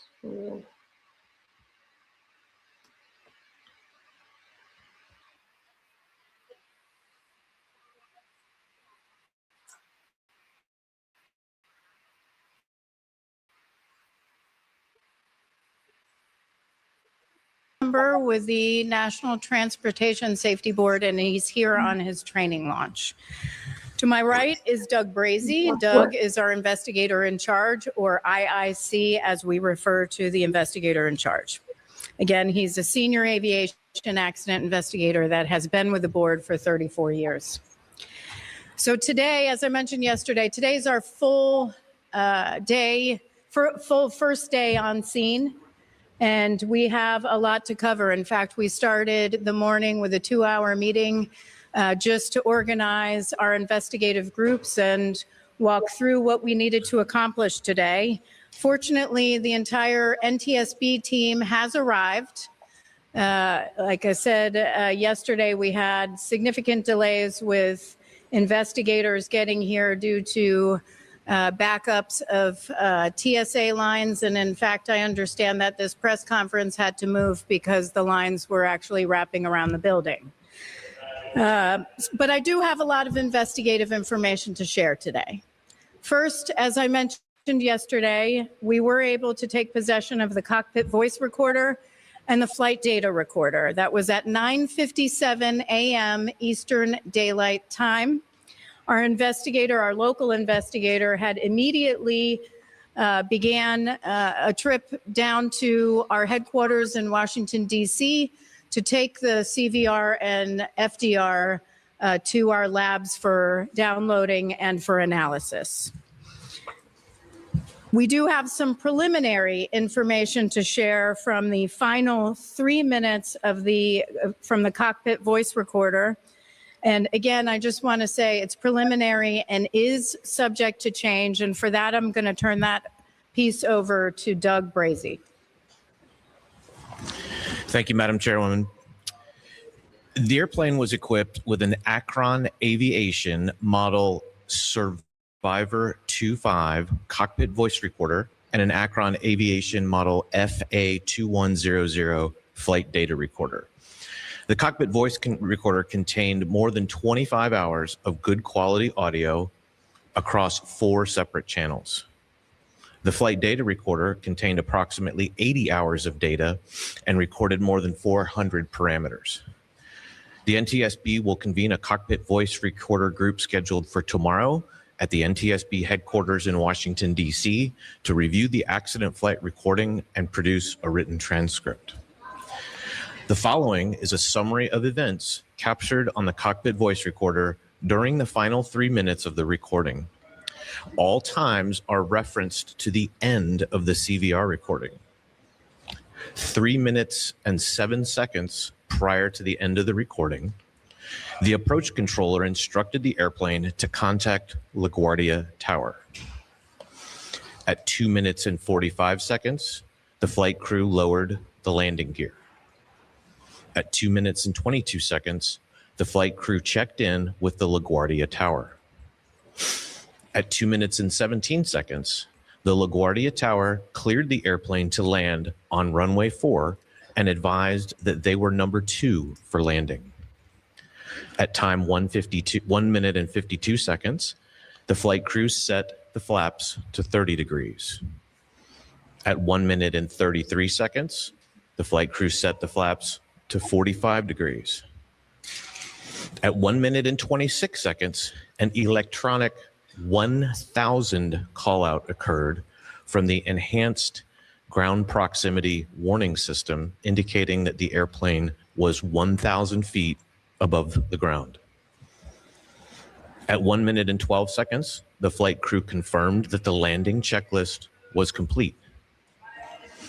At 1 minute and 3 seconds, an airport vehicle made a... Thank you for the super sticker. I really appreciate you. Good morning. Thank you for the news. Have a nice day. Thank you, Gia Maniac. I appreciate you. 67.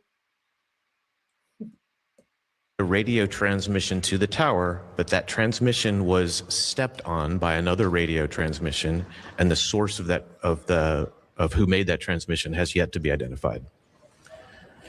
At 54 seconds, the flight crew acknowledged that the airplane was 500 feet above the ground and on a stable approach. At 40 seconds, the LaGuardia Tower asked which vehicle needed to cross a runway. At 28 seconds, Truck 1 made a radio transmission to the tower. At 26 seconds, the tower acknowledged that radio transmission.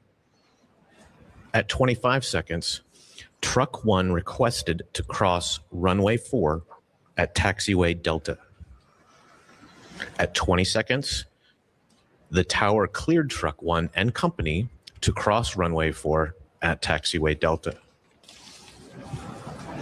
At 19 seconds, an electronic 100 enhanced ground proximity warning system callout occurred. At 17 seconds, Truck 1 read back the runway crossing clearance. At 14 seconds, an electronic 50 callout. At 12 seconds, an electronic 30 call out. And at that same time, the tower instructed a Frontier Airlines flight to hold position. At 11 seconds, an electronic 20 call out occurred. And at 10 seconds, an electronic 10 call out occurred. At 9 seconds, the tower instructed truck 1 to stop. At 8 seconds, there was a sound consistent with the airplane's landing gear touching down on the runway. At 6 seconds, there was a pilot transfer of controls from one pilot to the other.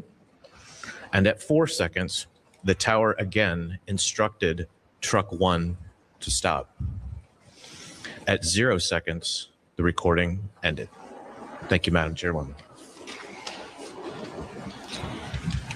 Mr. Brazy had mentioned that 6 seconds before the end of the recording, the pilot transferred controls. We do know that the first officer was flying and transferred control to the captain.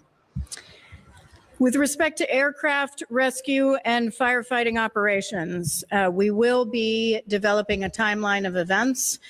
We do know that they were responding to a United Airlines flight 2384 at the gate, which had 2 aborted takeoffs, and the ARF, or the Aircraft Rescue and Firefighters, had received information that there were fumes or a smoke or some sort of smell in the cabin, so they were en route to address that. Truck 1, which Mr. Brazy had mentioned, had collided with the aircraft. We do know that there were other vehicles behind Truck 1, which did not begin to cross the runway. We have seen varying information about how many vehicles, so we need to verify that information, and we'll provide it at a later time. Truck 1, however, did not have a transponder. With respect to air traffic control, we have seen different information about how many certified professional controllers were in the facility. And we need to verify that starting with interviews this afternoon. We'll begin to interview the local controller at 4 o'clock this afternoon. We do have logs, but there's also conflicting information, including dates and times on the logs. So now we have to go through that and rectify some of those inconsistencies. We do, however, know that there were 2 people in the cab, 2 people in the tower cab at the time of collision, the local controller and the controller in charge. Again, local controller and controller in charge. For those who may be watching and aren't familiar with aviation, the local controller manages active runways and the immediate airspace surrounding the airport. That local controller had signed on at 10:45, and the shift would have ended at 6:45 a.m. That doesn't mean that he was in position at 10:45, but that he had just signed in at 10:45 p.m. The controller in charge is responsible for safety of operations, all safety of operations. He had clocked in or signed in at 10:30 p.m. And that shift would have ended at 6:30 a.m. Again, that was signing in at 10:30 p.m. The controller in charge was also doing the duties of the clearance delivery position. The clearance delivery controller provides pilots with their departure clearance. It is not clear who was conducting the duties of the ground controller. We have conflicting information. We have some information saying it was the controller in charge. We have some information saying it was the local controller. The ground controller duties are that they manage all aircraft and vehicle movements on the taxiways, and that generally excludes active runways. So these 2 positions were combined into 2 positions. And what we do know is that that is in the standard operating procedures for LaGuardia. It's for the midnight shift. It's also common practice across the national airspace where you would have 2 controllers in the tower cab during the midnight shift. The midnight shift, as a reminder, is one that we have many times that the NTSB raised concerns about with respect to fatigue. Again, I do not know. We have no indication that was a factor here, but it is a shift that we have been focused on in past investigations. Now, we also know, as I had mentioned yesterday, that LaGuardia has ASDX. ASDX is a runway safety system which allows air traffic controllers to track surface movement of aircraft and vehicles. Yesterday, I mentioned that we requested from FAA the ASD replay of the event. That is a replay of the display of information that would have been available in the tower cab. We also asked the tech center for the analysis of ASD. Okay, guys, as they investigate that more, then I'll play more. But right now they're just asking questions and stuff like that. So let me do one more for you. First, everyone involved with that. She's just saying anything. Yeah, that's why we'll watch. We'll watch more as the story develops. Okay, I got you. Before we go, let's touch up on the war in Iran, and then I'm gonna bid y'all good night. Okay. Let's go here.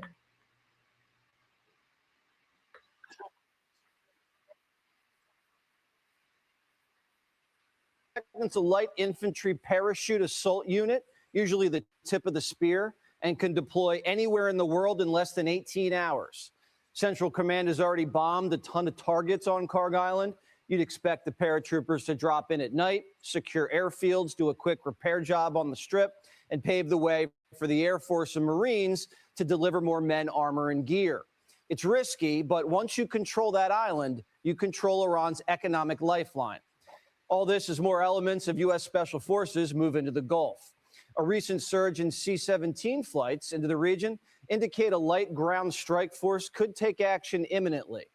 This wouldn't be a ground war. These units are designed for precision, speed, and impact. They bring together elite elements from the SEALs, Rangers, and Delta. Their job? Execute the most dangerous and sophisticated missions in the world, like dismantling networks and eliminating high-value targets. These special operators do it with minimal footprint and maximum effect.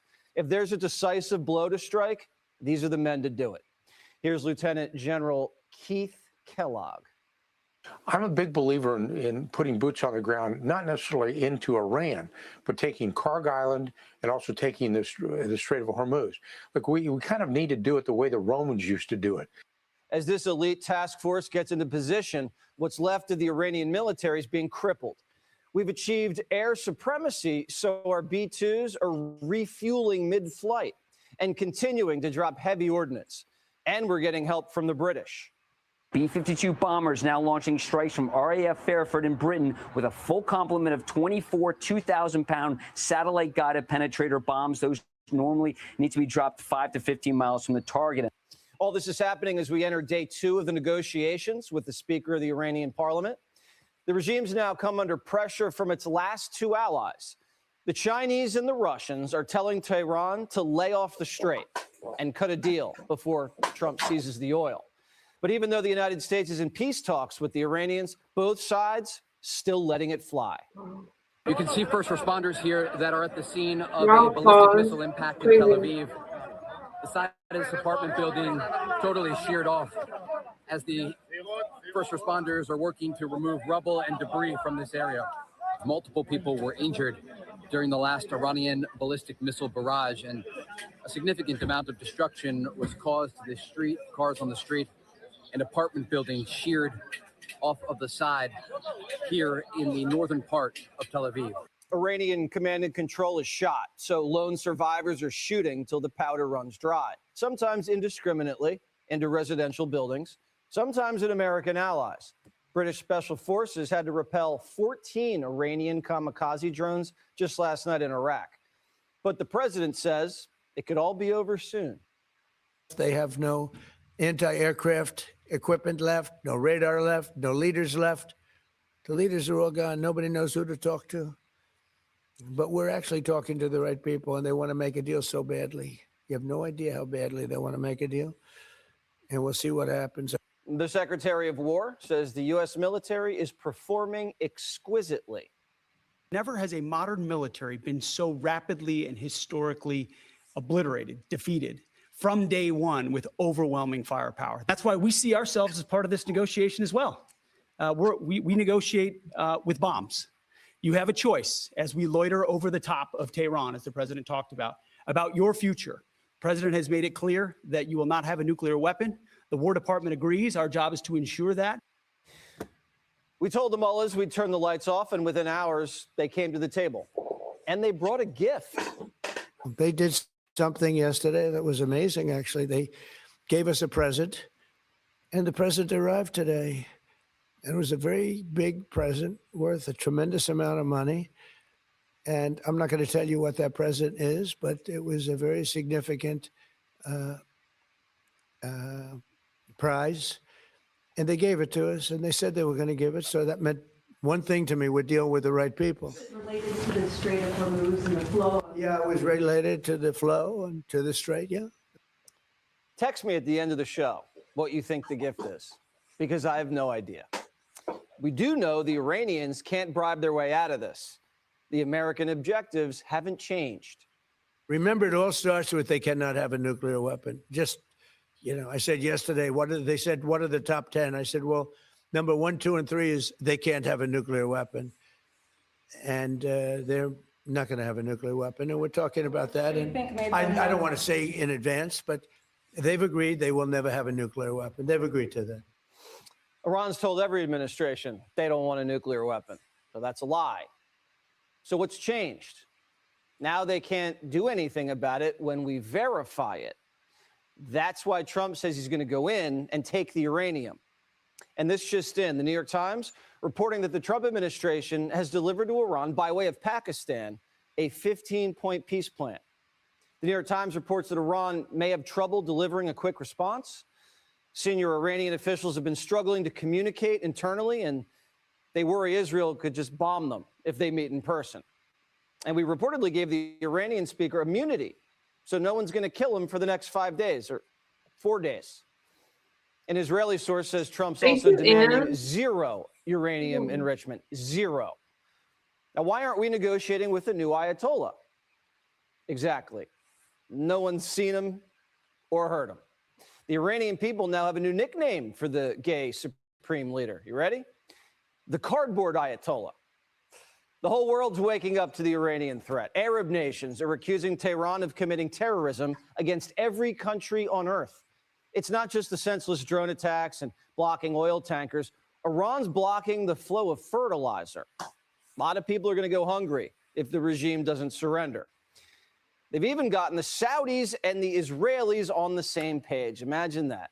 Both countries want regime change. And the international naval convoy has grown from 22 countries to 30. Rubio strung them together and has been hitting the phones pretty much nonstop. The British Royal Navy will spearhead the coalition. Hopefully, this means America and its allies are getting ready to win the peace. J.D. Vance has also been a part of the negotiations with Tehran. A White House official tells Axios the situation's fluid. If we don't strike a deal, we'll go back to bombing them. The Pentagon says, fine with us. I don't want to say this, but I have to. I said, Pete and General Raisin Kane, I think this thing's going to be settled very soon. Here they go. Oh, that's too bad. Pete didn't want it to be settled. It's these guys are doing a great job. The commander-in-chief looks to be laying the groundwork for a final act. The strait's the key. Carg Island, the cherry on top. Their military has been decimated, but we still have a little work to do removing the uranium. Now, even if the regime loses and a few regime remnants are still intact, they'll claim they won. And the media, they'll probably agree. If you read the papers, you think we're tied. You think we're in a tough battle. We are roaming free over Tehran, the city, Tehran, as opposed to Iran. We're roaming free. We can do whatever we want. The media is just parroting Iranian state TV. Just yesterday, the president says we were negotiating with Iran. And the press said, that's not what Iran said. We've learned that Donald Trump has been lying to the American people from the start, and he keeps lying to the American people. So you believe the Iranian officials over the president of the United States? I believe that based on all the information that's available and Donald Trump's track record of lying. The leaders of the Iranian regime, they lie. I think the problem is we don't know if our president is also telling the truth. I tend to believe Iran more than I do Donald Trump, crazy. because he could not acknowledge the truth, even when it is, he's slapped in the face with it repeatedly. Why would the president lie about talking? All he does is talk. He talks to everybody, all day, all night.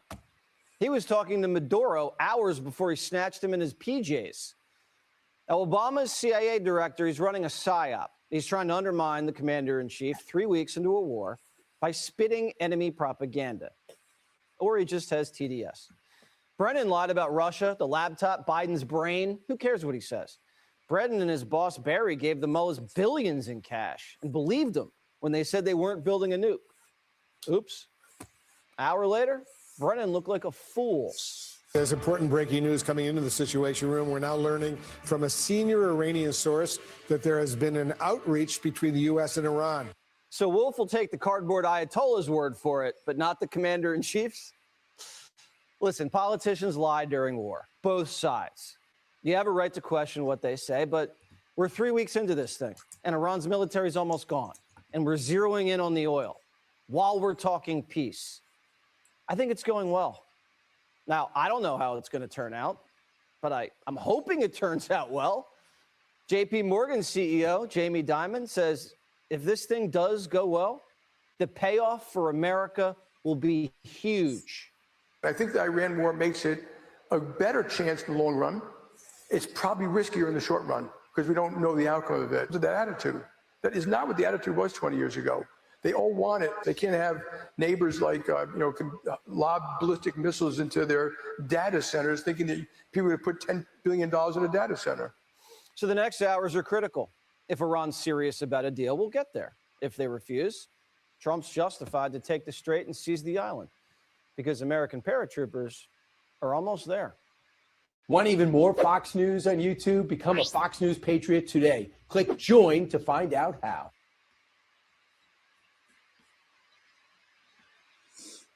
Oh, dang. Hey, you guys. Are we still friends? I know that was a lot.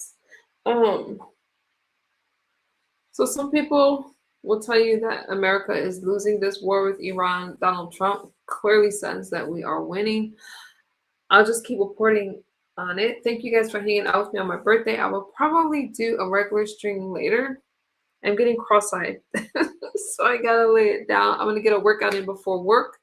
I'm praying for you guys. I'm praying for you guys, and I'm praying for this country. We live in the greatest country in the world, and I'm just here to report on the news, okay? Because it's so close. This would be an awesome. Wait a minute. Awesome birthday cake. Anyways, I love you guys. Thank you so much for the super sticker and the support. Come on. I appreciate you guys. Damage, thank you. All of you guys, thank you for hanging out with me. I'll probably be back later. Talk to you soon. Bye-bye.